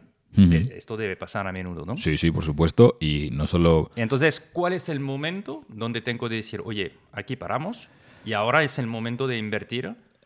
No hay una única... Trabajar, eso que cuentas no solo pasa, sino que lo fomentamos. O sea, echamos para atrás a mucha gente, porque afortunadamente hemos ido viendo como mucha más conciencia de marca en los últimos años, y sí que nos llega gente queriendo trabajar marca porque sabe lo importante que es, pero sin un modelo de negocio validado, o sin un volumen suficiente, o asumiendo un riesgo demasiado alto para invertir en algo que es muy a largo plazo y esto ya es una visión muy desoluble, pero que las marcas en este escenario tienen que estar construidas sobre realidades, sobre cosas que ya estén pasando. Porque si te hacemos la marca que te gustaría tener, ostras, garantía de que va a haber disonancias que van a afectar a tu credibilidad, a tu confianza, a tu capacidad de transmitir confianza. Entonces, necesitamos cierto recorrido para hacer las cosas como las hacemos en Soluble. Esto implica que va a haber muchas ocasiones en las que digamos, todavía no. O sea, ese dinero dedícalo a otra cosa, o te recomendamos nosotros a un freelance o a otro tipo de solución que trabaja con menos profundidad y con otro enfoque para tener otros objetivos, ¿no? Es como, oye... Entiendo, pero ¿cuál es el momento entonces? Depende Product mucho... Market Fit, ya estoy teniendo tracción, tengo ingresos... Es que no me atrevo, porque tenemos casos de todos los colores. No me atrevo a decir. Lo digo porque la dificultad es que vosotros en realidad estáis compitiendo enfrente de... Te voy a decir una barbaridad, ¿vale? Pero estáis compitiendo enfrente de Google, Facebook, de Social Ads y de en qué pongo mi dinero. ¿Lo pongo en crecer y en captar? ¿No? Ojalá competir con esa gente. Te he dicho es una barbaridad, pero indirectamente no tanto, porque el presupuesto está limitado. ¿Dónde lo pongo? Es esto que... Es que depende de cada proyecto en el sentido de cuál es tu prioridad, qué es lo que quieres conseguir. ¿Necesitas resultados a corto plazo porque te están auditando para cerrar una ronda? No inviertas en lo que te voy a dar yo. ¿Necesitas un cambio que marque un hito en la historia de la compañía para que esto crezca de forma sólida y sea un crecimiento sostenible? Sí. ¿Quieres optimizar al máximo la inversión que hagas luego en ads? Coño, ordena el discurso primero. Entiende bien quién es tu audiencia, qué le aportas, entiende bien qué estás haciendo, cómo lo estás haciendo y sobre todo por qué lo estás haciendo. Ordena el mensaje, vístete de forma que ya se transmita lo que está pasando dentro. Entiende muy bien qué te define. Y a partir de ahí, pues podrás afinar mucho el tiro, con lo cual vas a ahorrar un montón de pasta luego en ads. Entonces, hay tantas variables que no hay un momento ideal. O sea, pues siempre, en cuanto puedas, pero ese momento del cuanto puedas depende mucho de cada proyecto. Cambia si es una empresa súper consolidada, ¿no? Cuando, mira, te pongo ejemplos, ¿no? Tenemos muchas startups que acaban de empezar, que ahí estamos en una labor más de divulgación, ¿no? Hacemos muchos workshops, charlas, colaboramos con Guaira, con TrendLab, con un montón de iniciativas de innovación abierta, porque nos interesa que se empiece a hablar de marca desde muy temprano. La cuestión es conseguir que se voy tirando con lo que tengo, cada vez esté lo mejor posible. Y lo que te decía antes, que si no suma, que al menos no reste. Pero a partir de ahí llegará un momento en el que realmente toque invertir por lo que quieres conseguir, ¿no? Por ordenar el discurso, porque la competencia se ha vuelto más feroz, porque tienes que transmitir una credibilidad para captar fondos que ahora mismo no transmites, a pesar de que tu producto es muy bueno. Es una cuestión de ordenar bien las prioridades y entender qué está pasando. Pero luego tenemos proyectos que hacemos con relaciones que mantenemos a día de hoy, pero empresas que llevan 15 años y quieren crecer, y para crecer tienen que reordenar lo que hacen. Entonces, eso pasa por sentar las bases a nivel de estrategia y discurso, porque si no la conversación es infinita. Si tú no te alineas en los principios fundamentales de la compañía, a nivel estratégico, a nivel negocio, a nivel roadmap, a nivel lo que está por venir, cada uno tendrá su opinión. Y cuando te alineas desde, oye, ¿cómo hemos llegado hasta aquí? ¿Qué tenemos? ¿Qué nos define? ¿Hacia dónde vamos? ¿Por qué? Cuando eso está claro y está en negro sobre blanco y todo el mundo lo compra, joder, luego se puede dedicar el esfuerzo a la parte más operativa y hacer que las cosas pasen, ¿no? Entonces, tenemos también, pues eso, otro ejemplo de una empresa con 80 años de trayectoria que nos contrata después de haber hecho un periodo de revolución interna que dura 3 años, de contratar a un director de innovación, y es el director de innovación el que dice, ostras, todo este cambio que ha sufrido la compañía de puertas para adentro tiene que reflejarse de puertas para afuera. Y es ahí donde entramos nosotros, a entender muy bien qué ha pasado, cómo era antes, qué cambios han hecho, qué les diferencia, y a partir de ahí proyectar eso para que lo primero que recibas, el primer impacto que recibas de esta compañía, esté cerquita ya de lo que luego te vas a encontrar dentro. Y esto se entiende. Creo que es un cliente, no digo más fácil, pero... ¿no? Diferente. Eso, es un cliente diferente. En los 3 próximos años, ¿qué tenéis en mente en Soluble? Una de las cosas que ha cambiado es vivir súper al día. ¿Sí? Igual estoy muerto dentro de 3 años. Espero que no. Tengo mucho que hacer, pero podría pasar. Entonces, nos esforzamos mucho por disfrutar lo que tenemos y dar pasos adelante. Porque lo pasa muy mal pensándolo de otra manera. ¿Sí? Entonces, cuéntanos. Buah, eso da para rato. Eso. No, pero es otro capítulo. Como ya has hecho varias... O sea, sí. Al final, Soluble y lo que tú has vivido, hay relaciones importantes. Tiene mucho que ver. Desde la propia fundación, como te decía. O sea, la primera crisis de ansiedad, sin yo saber que era una crisis de ansiedad, simplemente una gastroenteritis con 42 de fiebre en cama, y esto creo que fue un miércoles o un jueves. El lunes siguiente sentarme delante del ordenador y empezar a llorar sin saber qué pasaba, y con una presión en el pecho brutal, con problemas estomacales increíbles, o sea, con un montón de cosas raras que me estaban pasando y un miedo brutal de qué coño es esto. Ahí fue el primer momento de alerta, y la manera de solucionarlo fue correr, fue huir hacia adelante, lo cual provocó otras crisis. O sea, 2015 fue la más bestia. 2018 también hubo un par, de nuevo por somatizaciones. El tema está en que yo me meto en una dinámica de autoexigencia muy cabrona, y mi cuerpo me dice, o paras tú o te paro yo. Y somatizo mogollón. O sea, mi cuerpo me manda avisos, y en 2018 empecé con los tinnitus, con pitidos en los oídos. Esto lo cuento porque también lo que peor llevé fue el no saber qué coño me estaba pasando. O sea, tú no lo relacionabas quizás, ¿no? O sea, tú veías que había una relación entre el estrés... a ver, lo típico, cuando el médico no sabe qué decirte, todo es estrés. Sí, entonces, por eso, ¿no? Entonces, pues sí, estrés, pero no me vale. O sea, ten en cuenta que tienes un pitido en el oído constantemente. ¿No? Esto es... O sea, llegué, esto es un poco fuerte, pero llegué a no pensar en el suicidio, pero sí a entender a la gente que decide no seguir sufriendo. Y eso me acojonó aún más. El de, ok, o sea, esto es heavy. Porque no era solo el pitido, o sea, era lo que implicaba eso, la obsesión, el no poder trabajar, el no poder quedarte en silencio, el no poder leer en internet, porque es el único, o sea, a todo el mundo que se lo cuentas, nadie te dice nada, lees en internet y claro, en internet se desahoga la gente que está realmente mal. Y ostras, conseguí más o menos gestionarlo. Empezó en un oído.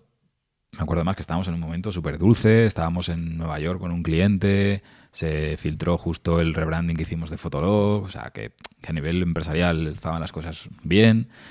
¿Sí? Y bueno, más o menos como que lo medio gestioné. Pero seguí funcionando igual. Seguir con la inercia, seguí sin escucharme, seguí sin parar. ¿Cuánto tiempo ha durado esto? Sigue.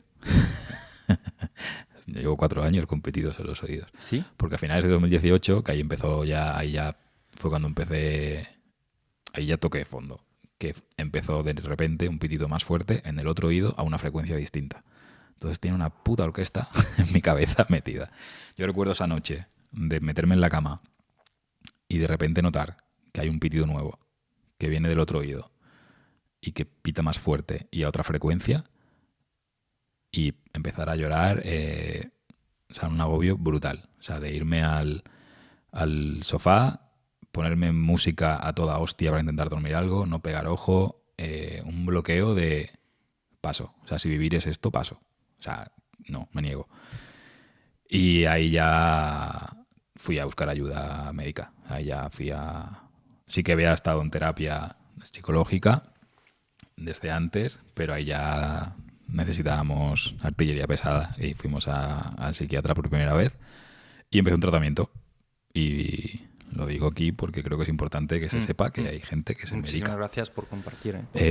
Para mí es súper importante porque lo eché mucho de menos. Me hubiera ayudado un mogollón saber que no pasa nada, que eso está ahí para algo, que hay mucha gente que necesita eso para vivir por una cuestión de contexto, de condiciones. Mi cabeza funciona así y tiene cosas maravillosas y tiene un coste. Entonces, a veces no necesito un empujoncito químico y no pasa nada. Y joder, eso me sacó del hoyo. Ahí empezó el resurgir. Esto fue... Empecé el día de la lotería de 2019. No, de 2018. El 22 de diciembre de 2018. Entonces todo 2019 fue como el año de transformación, de tocar fondo, apoyar en el fondo y empezar a salir para arriba. Con la medicación se me relajaron bastante los tinnitus. Sí que llegué a coger la capacidad de regular el volumen, ¿no? Si no me centro en el tinnitus, pues baja la intensidad y convivo con ellos. O sea, he conseguido que no me agobie. O sea, es parte... Y hay cosas que puedes hacer, no sé, te digo locuras, ¿no? Pero quizás meditar... Sí, no. O sea, ¿hay maneras de controlar? Sí. O sea, para mí, o sea, lo uso a mi favor. El tinnitus es como el pilotito del coche, de que algo no está bien. Ajá. Si hay tinnitus, hay algo que no está bien. Okay. Si el tinnitus pita, hay algo que no está bien. Tinnitus acúfenos, que también se llaman acúfenos. Entonces, lo que hago ahora es estar mucho más conectado con mi cuerpo, entender los mensajes que me está dando y buscar por qué eso está pasando. Entonces, hay muchas cosas que tengo que hacer para eso gestionarlo. 2019, de todas formas, fue momento de empezar a salir del hoyo con la ayuda de la medicación. Por supuesto, terapia para mí es un must, o sea, es algo necesario que yo pondría obligatorio en las escuelas, porque es fundamental el tener un espejo delante que te permite verte, conocerte y saber gestionarte. O sea, creo que no hay una vía más rápida para crecer como persona que buscar ayuda a ese nivel. Uh-huh. Y luego, es que son cosas súper básicas. O sea, que es la parte más animal que tenemos. Que es comer bien, es descansar, es hacer deporte. Si quieres meditar, bien, vendrá bien. Yo la meditación también digamos que estamos conociéndonos, voy por etapas, Sí. estuve un año entero meditando y me ayudó mogollón y estoy retomando ahora otra vez. Pero al final se trata de entender qué es eso que te hace bien y permitírtelo, ¿no? Y quitarle mucho peso a lo que se supone que deberías estar haciendo. Yo por eso cuando me invitan así a hablar de estos temas, las típicas entrevistas que terminan con recomienda un libro, un curso, tal, digo, no, me niego. Te recomiendo que te sientes en el puto sofá y no hagas nada. Porque el mensaje continuo desde fuera, en este sector, en los círculos en los que nos movemos, es deberías estar haciendo algo. Sí. Deberías Lo estar... que pasa es que lo que nos está pasando, creo, a muchos, es que tenemos mala conciencia. Claro, ese es el problema. Que estamos pensando, si no estoy haciendo algo ahora, no soy productivo, entonces no estoy Por eso. aprovechando mi tiempo. Exacto. Seguramente podría hacer algo más a nivel de trabajo o a nivel personal, ¿sabes? Por eso Esta hablo dificultad de decir, permitírselo. Permitirse de... No, pero es que es casi... Para poder permitírselo, primero hay que imponérselo. O sea, yo he llegado a obligarme a estar sin hacer nada. Sí. Porque llega un punto en el que, bueno, incluso durante el trabajo, ¿no? Y más en profesiones creativas. Hostia, que hay días que no. Que da igual. ¿Y qué haces entonces en ese momento?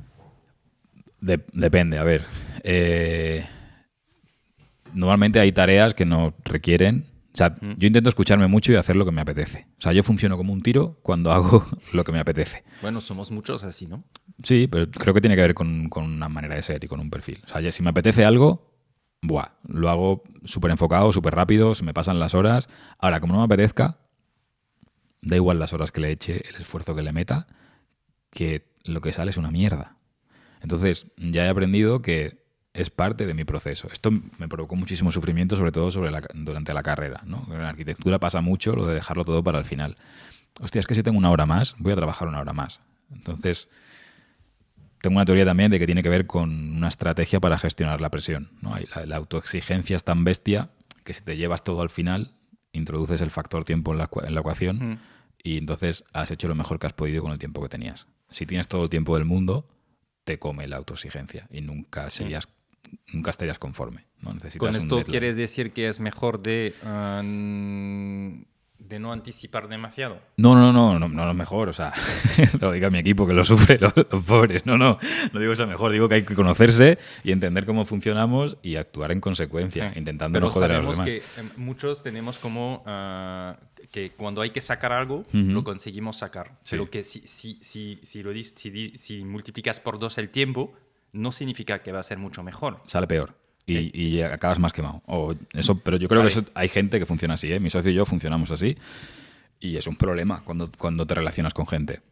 Porque, joder, hay gente muy, muy organizada y que no necesita esa presión para sacar cosas buenas, ¿no? Yo me acuerdo de un muy buen amigo de la carrera que dormía la noche antes de las entregas de proyectos. Para mí eso era, hostias, que si tienes tiempo, que puedes estar mejor. Aseguro que hay algo que puedes hacer. Porque no es hacer algo que tiene un principio y un fin. Siempre podrás ampliarlo, podrás profundizar, podrás dar una vuelta. Claro, eso es agobiante. Cuando eres inconformista por naturaleza, necesitas cortar por algún lado. Y la manera que yo encontré, supongo, era esa, llevármelo todo al último momento. Entonces, he asumido que funciona así. Intento que eso no impacte en el equipo y el deadline me lo pongo yo de cara al equipo, pero cuando el deadline depende de mí, lo asumo como parte del proceso, ¿no? A nivel de escribir un artículo, yo trabajo en mi cabeza. Sí, lo hago luego en 1 hora, en 2 horas, pero llevo 2 semanas obsesionado con eso, pensando todas horas en eso, ¿no? Y cuando sale hecho, porque en mi cabeza lo he ido haciendo ya. Entonces es, pues de nuevo, conocerse, escucharse, aceptarse. Y sí, me gustaría muchísimo no trabajar y tener esos momentos de estrés, depresión, donde sale todo. Me encantaría, pero es que no funciona así. Entonces, desde que te aceptas como eres, pues ya puedes empezar a trabajar y hacer que eso sea compatible con el día a día que necesitas. Es verdad que también estando, o sea, a mí lo que o sea, tú has pasado por etapas difíciles, ¿no? Lo que te iba a decir es, ¿cómo lo compartes con tu socio? Porque, ¿no? Yo es que estoy tan tranquilo. A ver, yo he tenido la suerte de crecer en una familia en la que se puede hablar de todo. O O sea, tengo unos padres maravillosos, un hermano maravilloso. Y esto supongo que hace que te ayude a aceptarte. Y en el momento en el que tú te aceptas, estás tranquilo contigo mismo, yo no tengo problema en hablar de esto con quien haga falta. Evidentemente con quien sienta que me va a respetar, ¿no? Y que no me va a juzgar. Porque no me apetece, lo contrario. No porque tenga un problema, sino no me apetece. Y por protegerme también, evidentemente. Pero lo que te quería decir es que a veces puedes pensar, joder, es que si yo no me siento bien, lo voy a impactar y él no se va a sentir bien. Bueno, sería su problema. O sea, aparte... Sí, ¿sabes? No, pero matizo. ¿en qué momento lo decides de comunicarlo o no? Es que para mí es... O sea, no es comunicas algo que está pasando, es... Hay un canal de comunicación constante. Para mí, la comunicación en las relaciones... de todo tipo. ¿Cómo lo hacéis? Por ejemplo, con tu socio, ¿tenéis un espacio semanal? ¿Cómo os organizáis para justamente guardar este canal de comunicación? A ver, sí, sí que tiene que haber un trabajo, digamos, proactivo si no surge de forma natural, ¿no? Pero va bien incluso a nivel con mi pareja. O sea, con mi chica hablamos un montón, pero, joder, ahí tenemos citas de irnos a un buen restaurante a comer rico, con un buen vino y hablar de temas que en otro contexto cuesta más. O sea, en el día a día, que se te quema la tortilla, que, pues hostia, pues no apetece ponerte a hablar del futuro de la relación. Entonces hay que buscar espacios para sacar temas que realmente son importantes. Y con mi socio sí, en función de la etapa en la que hemos estado, pues hemos ido buscando esos espacios. Ahora él está viviendo en Lanzarote desde hace un año. Y la parte presencial cuesta un poquito más, pero la forzamos. O sea, mínimo un par de veces al mes nos vemos presencialmente. ¿Un par de veces al mes? Sí. Una o dos veces. Al final acaban siendo por ahí. Yo he estado en Lanzarote hace una semana. La semana que viene nos vemos en Málaga. Nos vemos luego en Madrid, luego en Barcelona, con la cena del equipo. O sea que realmente vamos viéndonos y haciendo por vernos. Y cuando nos vemos... buscamos una cena los dos solos, en plan pareja. En plan pareja, ¿no? Total. En pareja, siempre lo digo, tengo más papeles firmados con él que con mi chica. Entonces, es una relación de pareja tal cual y hay que cuidarla como tal. Hay que buscar esos espacios, hay que escuchar al otro, hay que entender al otro, hay que ver realmente qué le está pasando. Y cuando haces eso, pues tienes el canal abierto para poder ir compartiendo lo que te está pasando, ¿no? Y yo tengo también la suerte de tener al lado un tío que, joder, que vale su peso en oro y pesa bastante. Por grande, no por gordo. O sea, que realmente es algo que hay que construir y cuidar. Y entonces cuando tienes eso, ya te has desmontado el riesgo de que le impacte. Tiene todo el contexto. La clave de comunicar estas cosas es el contexto. O sea, él ha vivido conmigo desde que yo no sabía lo que me pasaba. Y yo le contaba, podía contarle, porque teníamos ese tipo de relación de, oye, estoy mal y no sé qué me pasa y no sé qué hacer.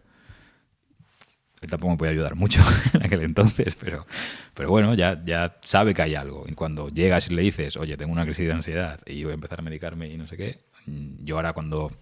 las últimas crisis, lo que me encuentro al lado es un tío que sabe activar el protocolo de Ismael tiene una crisis y es una puta gozada. O sea, es un tío que se echa a la espalda a la empresa, que organiza todo el equipo, que me dice olvídate de todo, recupérate y prefiero que estés fuera 2 semanas sin tocar nada a que toques algo y acabes estando fuera 2 meses. Pero es parte de conocerse y de cuidar una relación. Totalmente, y es verdad, y es verdad que esto es un lujo, ¿eh? De poder contar sobre tus socios en ciertos momentos, ¿no? Sin duda. Y de tener una relación larga, lo digo porque con Xavi hace 15 años que trabajamos juntos y que nos conocemos, y es verdad que es un Claro, yo tampoco he conocido otras cosas, porque sí que, bueno, en Unfan sí que tenía una pequeña participación, pero realmente los socios principales eran súper amigos y siguen siendo súper amigos. O sea, sí que he visto muchos marrones con socios y gente trabajando juntas que al final tienen intereses distintos, pero yo no me imagino otra manera de trabajar, ¿no? Por eso da mucho miedo insoluble meter socios y que esta estabilidad emocional en la relación se pueda tambalear, ¿no? con otras personas. Bueno, podrías poner socios que son más socios inversores, por ejemplo, si hace falta para crecer, no que estén tanto en el día a día, ¿no? Sí, bueno, ahí ya entran otros factores también, ¿no? Pero Porque todo el crecimiento si volvemos ahora, y muchísimas gracias por compartir, pero si volvemos al crecimiento que habéis tenido, habéis autofinanciado todo. Todo está hecho a pulmón. Sí es cierto que a raíz de la pandemia conseguimos algunos productos financieros súper favorables, pero no como inversión, sino realmente como garantía para el flujo de caja, que es lo que nos mata. A nivel de cuanto más grandes son los proyectos, más tiempo lleva a cobrar, y ese desfase entre el dinero que sale y el que entra es lo que te puede hacer polvo. Entonces sí que tenemos varios productos financieros que nos ayudan a un poco absorber ese desfase, pero no hay inversión como tal. O sea, 1.500 euros cada uno en la fundación de la empresa y todo lo demás a pulmón. Esto hace que sea mucho más lento todo, ¿no? Por lo que te decía antes del 1.200.000 en 6 años. Bueno, sí. No lo decía yo en este sentido, ¿eh? No. Esto es simplemente para que tengamos una perspectiva que a veces es más el contrario. De decir, es que queremos crecer rápidamente. Total. Pero que no es tan fácil. En estos modelos, además, donde necesitas recursos, evidentemente no es un producto, no es... Para nosotros, sin duda, es el... Pero que queremos que sea así, o sea, que no es una queja, ¿no? Que todo nos lleva también a querer crecer más rápido y hostia, 6 años en facturar 1 millón, pues una mierda. No, repito, ¿eh? No lo digo por ti, no lo digo por ti, lo digo por los impactos que recibes. Que se necesita este tiempo, total. Punto. O sea... No, a ver, puedes hacerlo menos. Hay gente que lo hace menos y hay gente que en menos tiempo está facturando mucho más, con una agencia también. Y ahí está de puta madre también. O sea, pero al final es elegir el modelo que tú quieres. Sí. Y a nosotros nos ha llevado este tiempo, pero podría habernos llevado más si hubiéramos seguido por otra línea. Porque lo que te decía del riesgo asumido. O sea, nosotros en 2021 cogimos todos los fondos propios, todo lo que habíamos ahorrado en 5 años de trabajo, sí. Y nos los fundimos, montando una estructura que no necesitábamos. Pero en este momento, ¿por qué tomas la decisión? Porque no me compensaba lo que estábamos teniendo, porque no tenía sentido. ¿Qué cambio esperabas entonces? Lo que tenemos ahora. Esperaba realmente conseguir el objetivo que tenemos como empresa. Para transformar compañías como las transformamos necesitamos una estructura de mínimo 20 personas. O sea, que lo que acabas diciendo es, si no somos 20 no podemos hacer lo que queremos. No era el número 20, pero sí que era, oye, necesitamos un equipo de operaciones transversal, necesitamos... sobre todo la parte de operaciones era la más crítica porque son perfiles que en el mundo agencia, digamos que no se pagan su sueldo, no son perfiles productivos que tengan un impacto directo en la cuenta de resultados, son fundamentales, pero siempre da un poco más de miedo meter a esta gente en el equipo. Necesitamos líderes de todas las áreas porque ya no vale con que yo me meta en todos los fregados o que Lauren esté en todo lo técnico.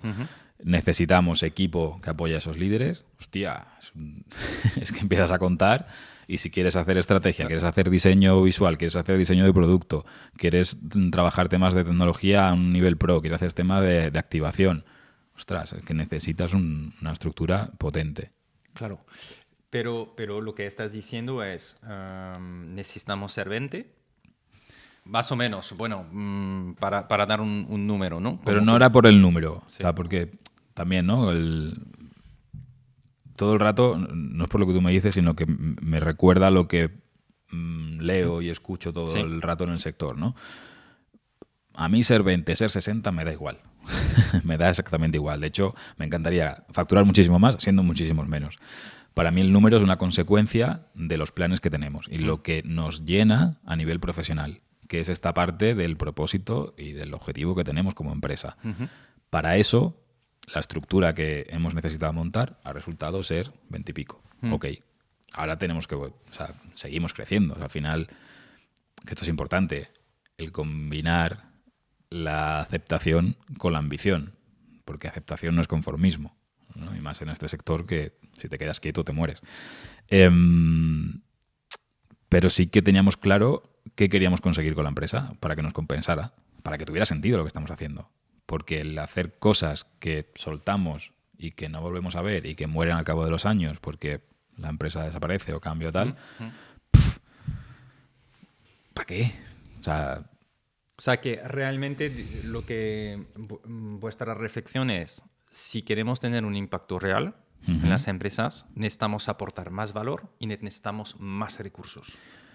Necesitamos ir más en profundidad, no solo te diseño una web, ¿no? Es que nunca hemos solo diseñado una web.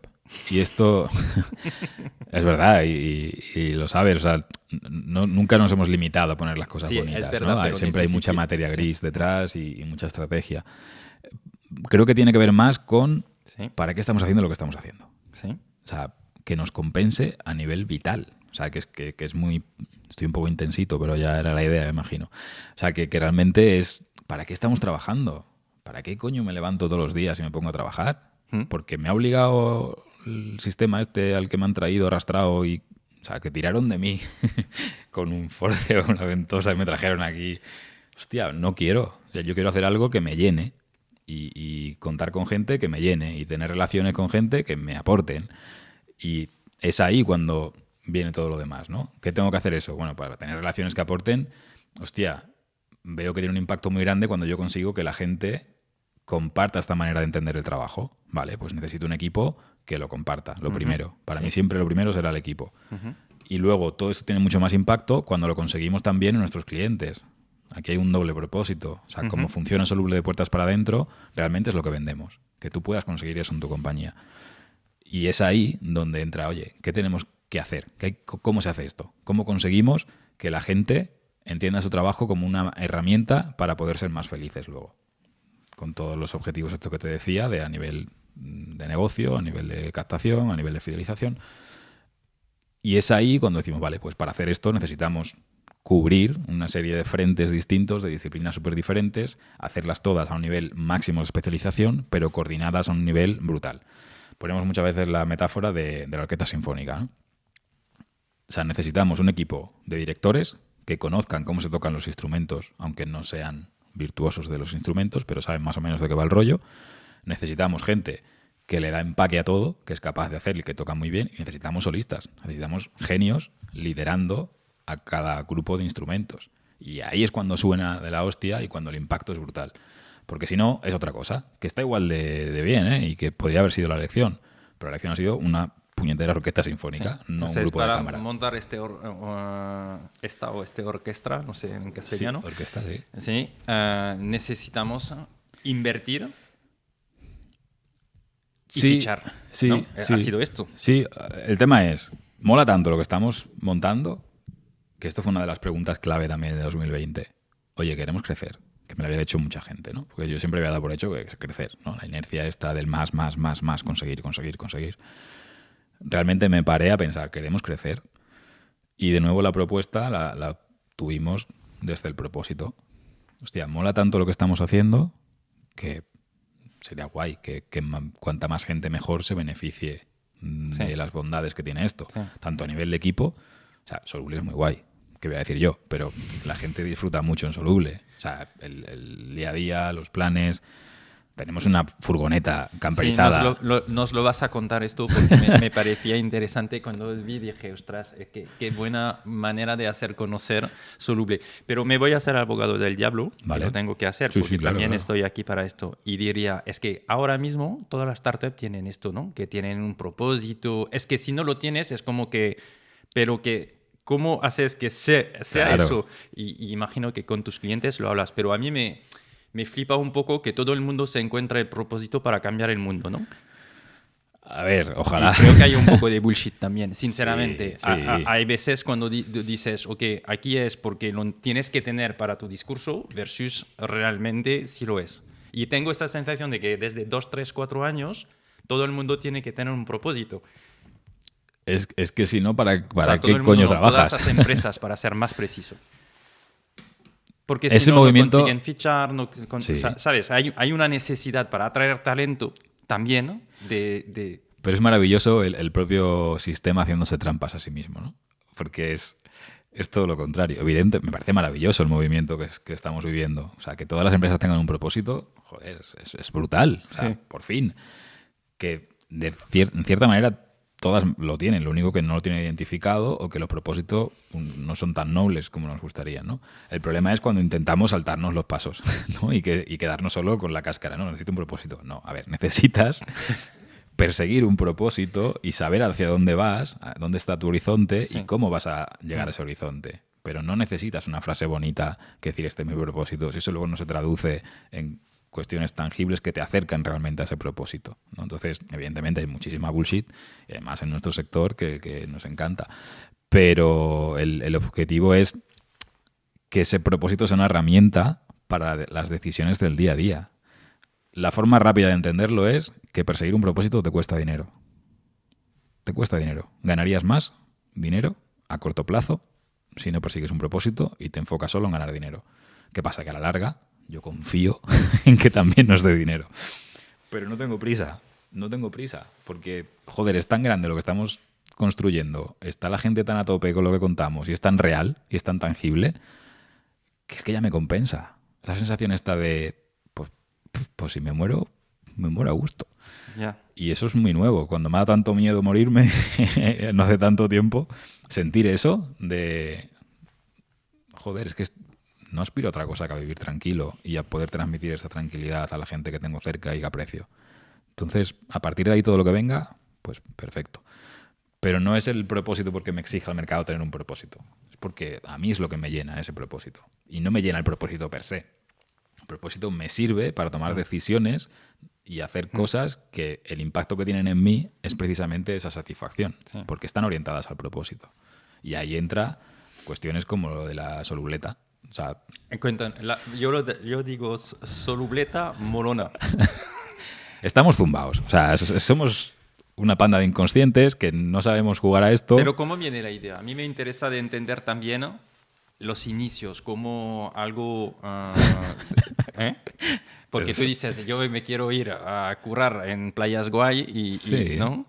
A ver, no, estoy bromeando, pero... No te creas. El tema está en que nosotros no sabíamos cómo se hacía esto de montar una empresa ni de dar los servicios que damos. No sabíamos nada. Todo lo hemos descubierto haciendo.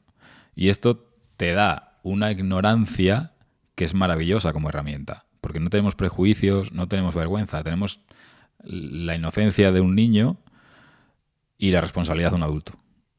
Pero nadie nos ha dicho cómo se supone que se tendrían que hacer las cosas. Entonces esto te da una libertad brutal para tomar decisiones que, si las miras respecto del manual de cómo debería ser, no tienen puto sentido. Dices, ¿qué haces? Que te está costando lo mismo que una persona en prácticas el tener una puñetera furgoneta camperizada a disposición del equipo.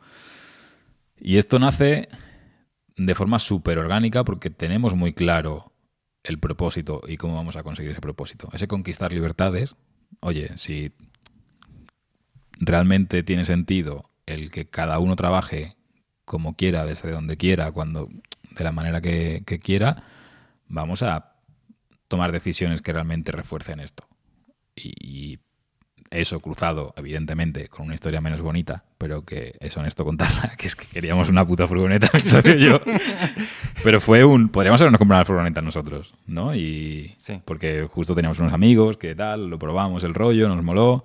Pero claro, a nivel económico, financiero, una furgoneta camperizada no tiene sentido. Si la sacas la mitad de los fines de semana del año y el resto lo tienes aparcada, ¿no? Sí. Bueno, siempre la puedes alquilar, pero... Buah, pero ya es más curro. Sí. Y aún así... Entonces, ¿cómo viene...? O sea, claro, y era como, oye, pues nos la compramos a media. Y como, espérate, por mucho que nos la compremos a medias, va a estar aparcada un montón de tiempo. Sí. Y también con un tema de conciencia de sostenibilidad, de comprar cosas que realmente se utilicen, que aporten, ¿no? Y es ahí cuando se nos cruza la idea de, oye, y si la compramos para todo el mundo y que cualquiera la pueda usar, pero con un objetivo de, coño, así estaría como más justificada esa adquisición y se usaría más, pero es que aparte tiene mucho sentido con lo que estamos persiguiendo, ¿no? Y joder, cuando ves... A la gente le cuesta, por lo general, lanzarse, sobre todo gente que no ha tocado el tema camper y tal. La primera vez cuesta, pero en cuanto pruebas eso la primera vez... ¿El equipo quieres decir? El equipo, sí. Repites porque es una gozada. O sea, ¿cómo lo organizáis? Pues ahora le dedicamos bueno, tenemos un ojo también. Nos la dieron en febrero de 2020. Entonces, lo primero que hizo la furgoneta fue pasarse todo el confinamiento, aparcar en la calle, pagando el garaje, pero estuvo aparcada en la calle en una zona de pinares, cayéndole resina encima. O sea, fue el estreno de la solubleta. Y en ese entonces diseñamos un sistema de créditos pero porque no lo pasamos bien pensando estas mierdas. Era un sistema de crédito súper elaborado. Donde, ¿En función de...? No, todo el mundo tenía lo mismo. Sí. Los mismos créditos. Y luego, cada noche tenía un precio en créditos. En función de si el día siguiente era laborable. En plan, si tú... O sea, te habéis cogías... creado un Airbnb... Sí, y un rollo Place, bueno, pues todo lo que aprendí con Martin Place de economía, monedas claro, de pues intercambio. Tal cual, o sea, sí, tal cual, o sea, y empezó a haber tráfico de créditos de la Solubleta y demás. Y ahora, como estamos súper deslocalizados y la Solubleta está en Barcelona, pues hay menos movimiento y no está haciendo falta gestionarlo tanto. O sea, hay un sistema de solicitudes y de reservas y de momento no hemos tenido que limitarlo. ¿Cuánto sale al año? ¿Cuántas veces? Demasiadas pocas. ¿Sí? Demasiadas pocas. Sí. De hecho, muchas veces la usamos a nivel, que tú también, ¿no? A nivel de, para el offsite, por ejemplo, pues de carga. O sea, al final es una furgoneta que se quitan los muebles, que viene muy bien para dar viajes y tal, por moverla. O sea, pero sale poco. Ahora depende también del tiempo y demás. Claro. Y también es una herramienta para comunicar, ¿no? Exacto. De hecho, la herramienta más potente que tenemos para comunicar son... funnels. Sí, de hecho, se menciona mucho en los procesos de selección, ¿no? Luego, gente que dijo que guay que tengáis esto, no la ha cogido. Pero no es tanto la furgoneta en sí, sino lo que estás proyectando con eso. Sí. Que no te cuesta gastarte el dinero en el equipo, que vas a hacer cosas que no tienen puto sentido a nivel empresarial directamente según lo que se supone que tienes que hacer. Que es una manera de priorizar el bienestar de la gente con la que trabajas que cuesta dinero. Y eso luego lo ves en otras muchas cosas también. Uh-huh. No es solo la furgoneta, ¿no? Que al final es una anécdota, pero sirve para ilustrar lo que luego hay dentro. Pero al nivel de marketing me parece bastante brillante. Sí, pero ahí somos un desastre y la verdad que no sacamos mucho rendimiento a lo que hacemos. Lo que decimos, ¿no? De, oye, si contáramos todo lo que hacemos... Cuéntanos. No, del día a día. Ejemplo, con el equipo también, porque vosotros tenéis un reto que es fichar, como todo el mundo, ¿eh? Sí. Fichar recursos buenos y retenerlos. Fidelizarlos. No me gusta nada retener a la gente. ¿No? La puerta sí, está abierta. Es verdad que esta palabra es... Yo quiero que trabajes conmigo porque te quieres quedar conmigo. Sí. Pero la puerta está abierta. Buen punto. Pero la vida, o sea, con mi pareja igual, con mis amigos igual, la puerta está abierta. O sea, si estamos aquí, que sea porque nos interesa y a los dos nos aporta, si no, ¿para qué? Así que estamos 4 días aquí. Que es que nada es tan... que nos vamos a morir todos, que es lo único que está claro. Entonces... Entonces, el tema del talento para mí es la clave del negocio, de un negocio así. O sea, a nivel que para mí Soluble es una empresa de talento. Y cuando el talento está, todo lo demás funciona. Sin talento, porque no tenemos el foco en sacar proyectos irrelevantes para gente irrelevante que nos den dinero para sobrevivir hoy y mañana volver a empezar. No trabajamos para eso. Trabajamos para nutrirnos de gente potente y construir relaciones a largo plazo. O sea, tenemos clientes. Me pasó una anécdota muy, muy guay. En mayo de este año, cuando hicimos el offsite, lo hicimos en Barcelona y vino mucha gente de otros sitios de España que llevaban tiempo trabajando con Soluble, pero no habían estado todavía en Barcelona y no habían visto la oficina. Entonces fuimos a la oficina. ¿Y se conocían el equipo o no? Algunos sí, otros no. Vale. El cambio de 2021 fue bestia. Por la pandemia, ¿no? No tanto la pandemia, sino por las etapas de la empresa, yo creo. Vale. Cambio de modelo al final implica que, bueno, son etapas. Igual que tiene etapas la empresa, pero lo tiene la gente. Y hubo una renovación del equipo natural y bastante orgánica y escalonada. Natural significa que tú piensas que vuestros recursos tienen como unos ciertos años. Sí. A mí me encantaría que la gente se jubilara en Soluble, pero ya asumo que el único probablemente que se muera ahí dentro seré yo. ¿Y tu socio? Y mi socio, seguramente. Pero... O no, pero... O no. Decía así. No, y quizás no. Ahora estoy muy a gusto, pero puede cambiar. Entonces, ¿cuánto tiempo tú crees que los equipos en Aún escuché el podcast que hablabas de Good Rebels y con Juan Luis, sí. y Que no aprovechamos tengo... porque había información súper interesante de lo que es. Claro, yo no tengo todavía... Joder, eso es un lujo escucharlo y gracias a ti y a él por contar todo eso, que para mí es como, vale, o sea, alguien que ha ido delante abriendo vereda, porque había muchas cosas que me resonaban un montón. Yo creo mucho en esto, ¿sabes? De hablar con personas que van por delante de ti, porque por lo que han pasado, claro, o sea, acabamos todos. Total. ¿Sabes? Creo que lo hablamos mucho con Pablo, Silvia y Xavi, pero a menudo es interesante de estar con referentes, sin duda, ¿sabes? Que han vivido lo mismo que tú sin y duda. de escuchar. A nosotros lo que nos pasa es que nos falta trayectoria, ¿no? Son 7 años de empresa, pero realmente los primeros 5 han sido de pura inercia y trabajar. Las empresas que están en el principio, pues sí. ya eres un referente. 6-7 años, ¿sabes? No sé. Estábamos con... Sí. O sea, no digas que no.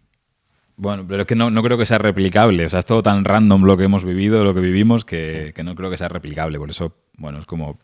Yo cuento lo que hemos vivido, pero no sé si le va a servir mucho a alguien. Y a nivel de el tiempo y los ciclos, o sea, nosotros, quitando a Sora, que lleva con nosotros desde 2018, el siguiente más veterano hizo 2 años, ahora en noviembre. Javi, que entró en noviembre de 2020. O sea, la renovación de la empresa ha sido prácticamente completa. Y esto también fue... ¿Y cuántos años tú crees que...? Porque si dices cada 3 años he renovado casi todo mi plantilla... Yo creo que ahora ha cambiado. O sea, es que por eso digo que me cuesta mucho porque no tengo trayectoria suficiente. Sí, porque han sido modelos muy distintos a muchísimos niveles. Pero eso significa que tenéis que estar siempre fichando.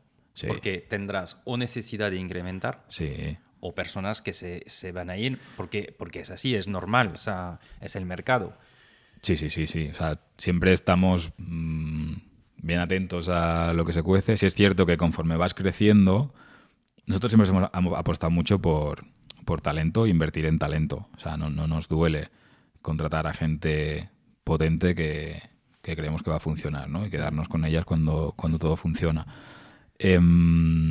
Y al final nos está pasando... ¿Futuras estrellas o que ya son estrellas? ¿Qué dirías? En esta etapa, si son estrellas, Soluble no te va a molar. Son estrellas de perfil bajo. Son gente muy buena que les da muy igual ser tan buenos. Esa es la puta clave. Porque cuando eres muy bueno y te importa mucho ser muy bueno, no estamos en... Como dice una compañera, no estamos en la misma capa de la lasaña. Y no nos vamos a entender, ¿no? O sea, aquí tenemos que hablar el mismo idioma para que esto funcione. Y la parte del ego, del reconocimiento, de que tu valor como profesional se lo atribuyas a lo que dicen de ti en exclusiva, eso... Es que en vuestro mercado esto pasa bastante, joder, ¿no? Si pasa, es lo más habitual. Por eso es muy difícil tener el equipo que tenemos. Son gente que te metes en su Twitter y tienen 5 seguidores, pero que son gente que te ha puesto patas arriba a un producto a nivel internacional que usaban miles de personas, ¿no? Gente muy buena, pero de perfil muy bajo. Y que, bueno, les ha tocado ser buenos, les apasiona lo que hacen, se esfuerzan para ser cada vez mejores, pero desde la tranquilidad. Es gente tranquila. O sea, no hay una ambición enfermiza de más, porque es la gasolina que necesito para funcionar, ¿no? Pero esto, ¿cómo lo detectas entonces cuando fichas? Mira, ahora me pillas en un momento en el que voy desmontando todo lo que creía que sabía, ¿no? Creo que, o sea, hemos fichado bastante gente, no sé si habrán pasado por Soluble 40, 50 personas, por ahí, en torno a 50 personas fácil desde que empezamos.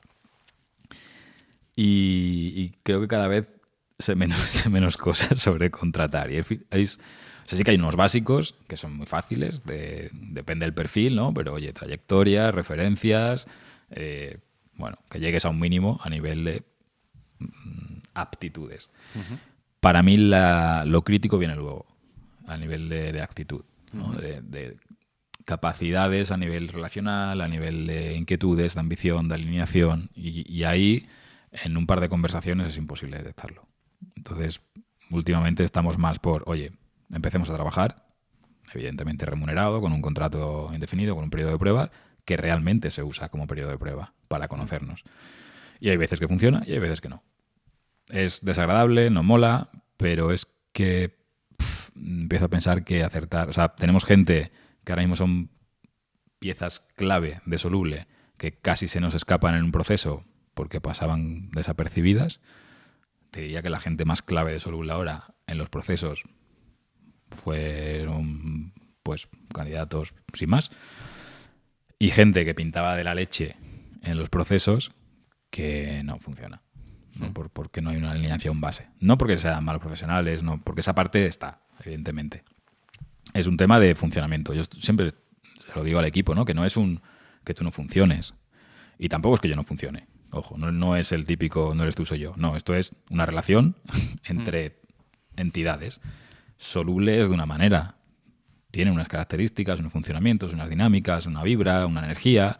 Y tú eres de otra. Y está de puta madre como eres. Está genial. Tienes tu vibra, tienes tu energía, tienes tu rollo. Perfecto. Pero el de Soluble también es perfecto. Y habrá veces que eso sea compatible y veces que no. Y cuando no, pues lo mejor es separar los caminos y ya está, porque al final sufre todo el mundo si se intenta forzar eso. ¿Y un periodo de prueba suficiente, tú qué dirías? Depende mucho del perfil. Y depende mucho de cuánto nos hayamos equivocado en el proceso de selección. Hay veces que ahora un chico que ha entrado para sustituir una baja, en 2 semanas lo hemos hecho indefinido, porque en 2 semanas ha sido suficiente para ver que es un crack.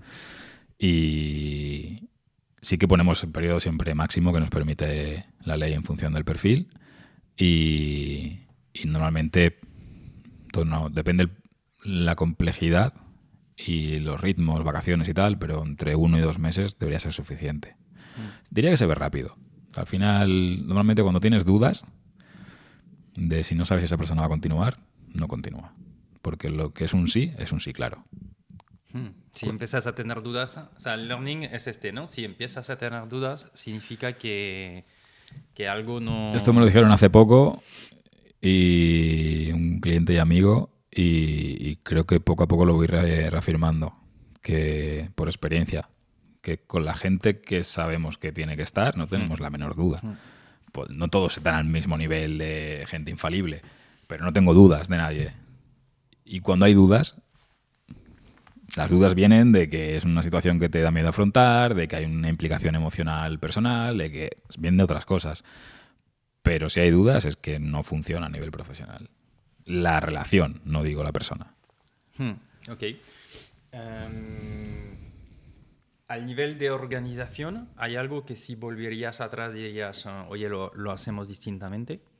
No, jamás. De equipo, pero de no porque no se puedan mejorar cosas, sino que parte de mi proceso personal tiene que ver con esa aceptación de las cosas como vienen y entender que son fundamentales para estar donde estamos. Entonces, si hubiera cambiado algo respecto de donde estoy ahora, pues a lo mejor no hubiera llegado a donde estoy ahora. Vamos, a lo mejor no, seguro. Entonces, para mí lo hecho está y lo que queda es entenderlo, aprender lo que se pueda y seguir adelante. Seguro que con lo que sé ahora, si montara otra agencia, pues lo haría de una manera distinta. No tendría sentido volver a cometer los mismos errores sabiendo que van a pasar, pero te garantizo que cometería otros distintos. Entonces, ok.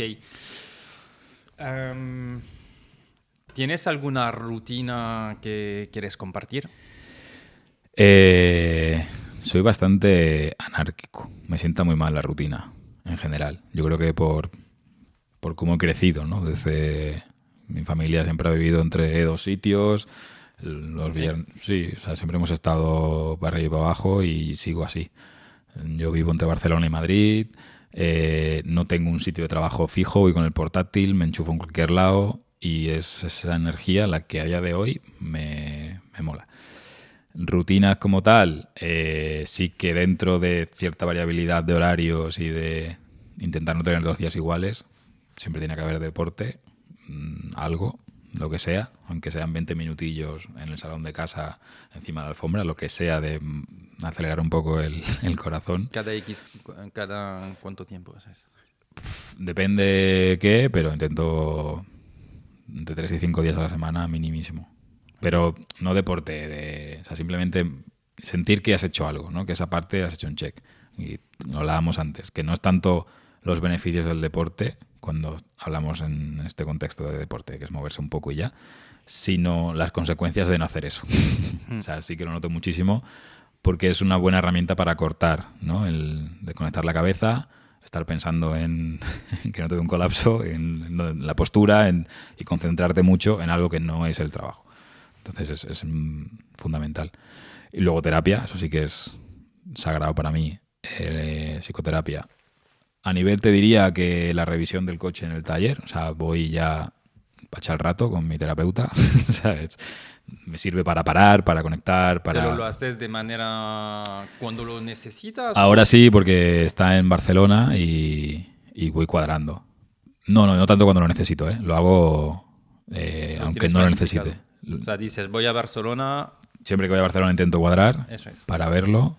Ahora estamos pues una vez al mes, una vez cada 2 meses, porque no hay así nada que trabajar. Pero siempre hay que trabajar cosas. Y si tuviera una regularidad estando en Barcelona, pues diríamos nos vemos cada 2 semanas y trabajamos esto, ¿no? Pues siempre hay cositas. ¿Dices como si fuera presencial siempre? ¿No te gusta? A mí me gusta hacerlo presencial, pero ahí es un tema ya personal también. Hay gente que funciona bien online. Yo es que me dedico al mundo digital, pero cada vez odio más el ordenador. A mí cada vez me gusta más la gente, me gusta más tocar cosas, me gusta lo presencial. Y evidentemente adoro el remoto y las ventajas del remoto, pero lo que a mí me llena es pues eso, trabajar con personas y la pantalla no es lo mismo. Y a nivel terapia, que lo que necesitas es una atmósfera y una conexión y un espacio donde pasa esto, que eso pase en el mismo sitio donde has estado resolviendo un conflicto del equipo, donde has estado gestionando un cliente y demás, pues no cuesta mucho conectar, ¿no? Cambiar el chip en ese sentido. Ok. ¿Cuál sería el éxito para ti? Pues creo que el éxito es lo que tengo. El éxito tiene que ver para mí, con abrazar lo que tienes, estar tranquilo realmente y satisfecho. Entonces, evidentemente no es el éxito ortodoxo ni académico, pero es que ese éxito no me da la felicidad, he visto. El querer perseguir algo que no he definido yo tiene un coste que no estoy dispuesto a asumir. Entonces, para mí el éxito es, poder abrazar lo que tienes y rodearte de gente que te quiere y cuidar esas relaciones. Para mí está ahí. Entonces, creo que el éxito te lo puedes construir tú si cambias la definición del éxito. De nuevo, saliéndonos por la tangente, ¿no? Vale, podemos cambiar algunas reglas y de repente he pasado de no tener éxito a ser un fracasado porque no facturo 5 millones al año a vivir en paz y tener éxito y me da igual lo que facture. Hostia, pues igual es más fácil este enfoque. Genial. La gente que te quiere contactar, ¿por dónde te contacta? Pues en LinkedIn estoy fácil, en Ismael Barros, en Twitter, aunque la verdad que lo tengo bastante abandonado, y a través de los canales de Soluble estoy ahí. O sea, solublestudio.com o ismael@solublestudio.com y feliz de atender inquietudes. Fantástico. ¿Hay algo que quieres transmitir, añadir de nuestra conversación? Podría seguir hablando todo el día de estas historias porque me flipan. Quizás hay una cuestión, volviendo al tema de la salud mental y demás, ¿no? Porque es algo que a mí me ha atormentado mucho, sobre todo el sentirme muy solo, y creo que es maravilloso que se empiece a hablar, sobre todo a raíz de la pandemia, del confinamiento y tal. Por fin es algo de lo que se habla con cierta naturalidad, aún cuesta y queda mucho por recorrer, pero, oye, ya hay algo. Y sí que dentro del sector del emprendimiento quizás echo de menos un mensaje más enfocado a que hay veces que te tocan estas cartas para jugar la partida y que es lo que hay. En el sentido de, creo que hay mucho mensaje y es maravilloso y que no falte ese mensaje de, oye, yo he pasado por ahí y he salido. Es maravilloso, pero en mi caso yo he pasado por ahí, he salido y sé que voy a volver a pasar y también sé que voy a volver a salir. O sea, para mí es algo con lo que convivo. No sé si debilidad, condición o qué, pero esa bueno, característica de mi cabeza que me pone a veces trampas y que tengo que estar muy atento y meterle mucha energía para que no me lleve a sitios en los que no quiero estar. Pero es una manera de entender que es lo que hay. Entonces vamos a usarlo, porque todo esto, que esto es súper importante también, ¿no? Todo esto me ha traído a donde estoy. O sea, esta manera de huir de mis fantasmas, joder, he tenido la suerte de que ha sido mediante el trabajo, ¿no? Y no ha sido con adicciones o con... No, ha sido en una dirección que me ha dado ahora un contexto que me permite atenderme desde otra perspectiva. Con lo cual, creo que es importante eso, que hay mucha gente, que es normal, que hay ayuda, que no nos tiene que dar vergüenza ni miedo ni nada, porque son herramientas que están ahí para usarlas y que es más habitual de lo que parece. Entonces, animar a todo el mundo a escucharse y a cuidarse la cabecita. Sí, es verdad, tienes razón, porque a veces decimos, no, es que he tenido tal cosa, pero me ha pasado tal, pero ya he salido, ¿no? Y es como que cuidado porque regularmente esas cosas pueden volver y... Pueden volver y no pasa nada. A mí me daba pánico, ¿no? Y de hecho hay una cuestión que se llama la ansiedad secundaria, que es la ansiedad que te provoca ver que estás teniendo ansiedad, ¿no? Y es un bucle muy jodido. Entonces, bueno, desmontar ese estrés y saber, tener la certeza que volverá a pasar, pero cada vez ir construyendo distintos indicadores que te permiten saber qué está pasando y atenderlo cada vez antes, eso es maravilloso, ¿no? No es un círculo, sino que es una espiral. Vuelves a pasar por sitios parecidos, pero tú estás en otro lugar. Sí, con perspectiva y capacidad de... Exacto. ¿no?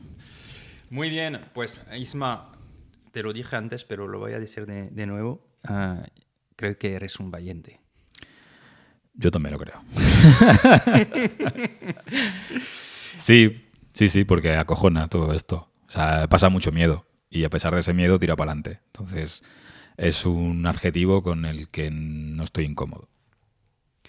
Muchísimas gracias por compartir todo lo que has compartido, por ser transparente también. Creo que le da sentido a lo que he vivido. Sí.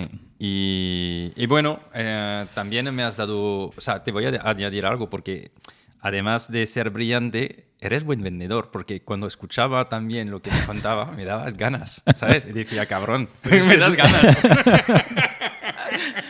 O sea, también estoy cómodo con ese adjetivo, pero es que funciona, es que es verdad. Es que no me estoy inventando nada, entonces no me cuesta venderlo porque lo hemos visto y lo que mola de esto es que no lo cuento yo, ¿no? Que la gente... lo que te he empezado a contar antes y lo dejo a Mella y terminamos con eso. La anécdota de la gente que vino a la oficina por primera vez en mayo de 2022.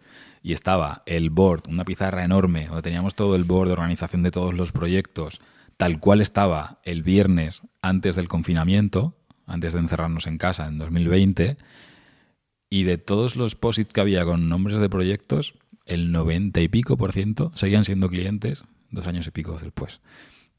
Es un ejemplo de que ponemos el esfuerzo en construir relaciones duraderas y que es ahí dentro donde pasan las cosas, ¿no? Porque no trabajamos con empresas. De hecho, tengo pendiente liar a los clientes para poner sus fotos en la web como parte del equipo, porque yo no trabajo con empresas, yo trabajo con la gente que está en esas empresas. Y nos pasa que o sea, nosotros lo decimos también muchísimo porque a veces el B2B es como empresas que venden empresas y en realidad no, son personas y personas. De hecho, lo decimos también en LinkedIn cuando hacemos las formaciones de LinkedIn sobre qué tipo de contenido publicar y todo. Es que al final LinkedIn funciona entre personas. Por ejemplo, ¿no? Las páginas de empresas no tienen el mismo engagement. Sí puede tener el engagement la CEO, la fundadora o el fundador porque van transmitiendo y el nivel de contenido es cada vez más importante, ¿no? Y dices, es que conectas más fácilmente con las personas que con las empresas. Pero si te paras a pensarlo, intentas conectar con las marcas, que las marcas... Pero las marcas... Conectar, ¿eh? No, pero las marcas son puentes entre personas.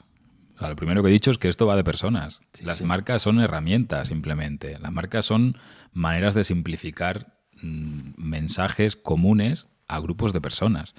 Pero no son una entidad que funcione por sí sola. Una marca no tiene sentido si no hay personas detrás que la activan y la mantienen. Y al final, cuando tú te relacionas con una marca, te estás relacionando con las personas que están detrás de esa marca y con la gente que comparte el discurso de esa marca. Esto va de personas. Es un poco el resumen. Fantástico. No te pregunto ni un libro ni nada porque ya me has avisado antes. Así que... a ver, libros, mogollón, pero sí que cada uno tiene que... Para mí es más importante que te escuches y que descubras tú qué libros te motivan. Yo tengo muchos, evidentemente, de cabecera, pero me cuesta. Vale, pues no pasa nada. Mira, me acabo de leer, ahora estoy con los clásicos, me acabo de leer 100 años de soledad, y que es una cosa que estudias en el cole y estoy impactado y preguntándome por qué coño no tendemos más a los clásicos y son clásicos por algo. Ahí estoy. Fantástico. Pues Isma, muchísimas gracias. A ti, de verdad. Y seguimos. Seguimos, por supuesto. Un abrazo. Un abrazo.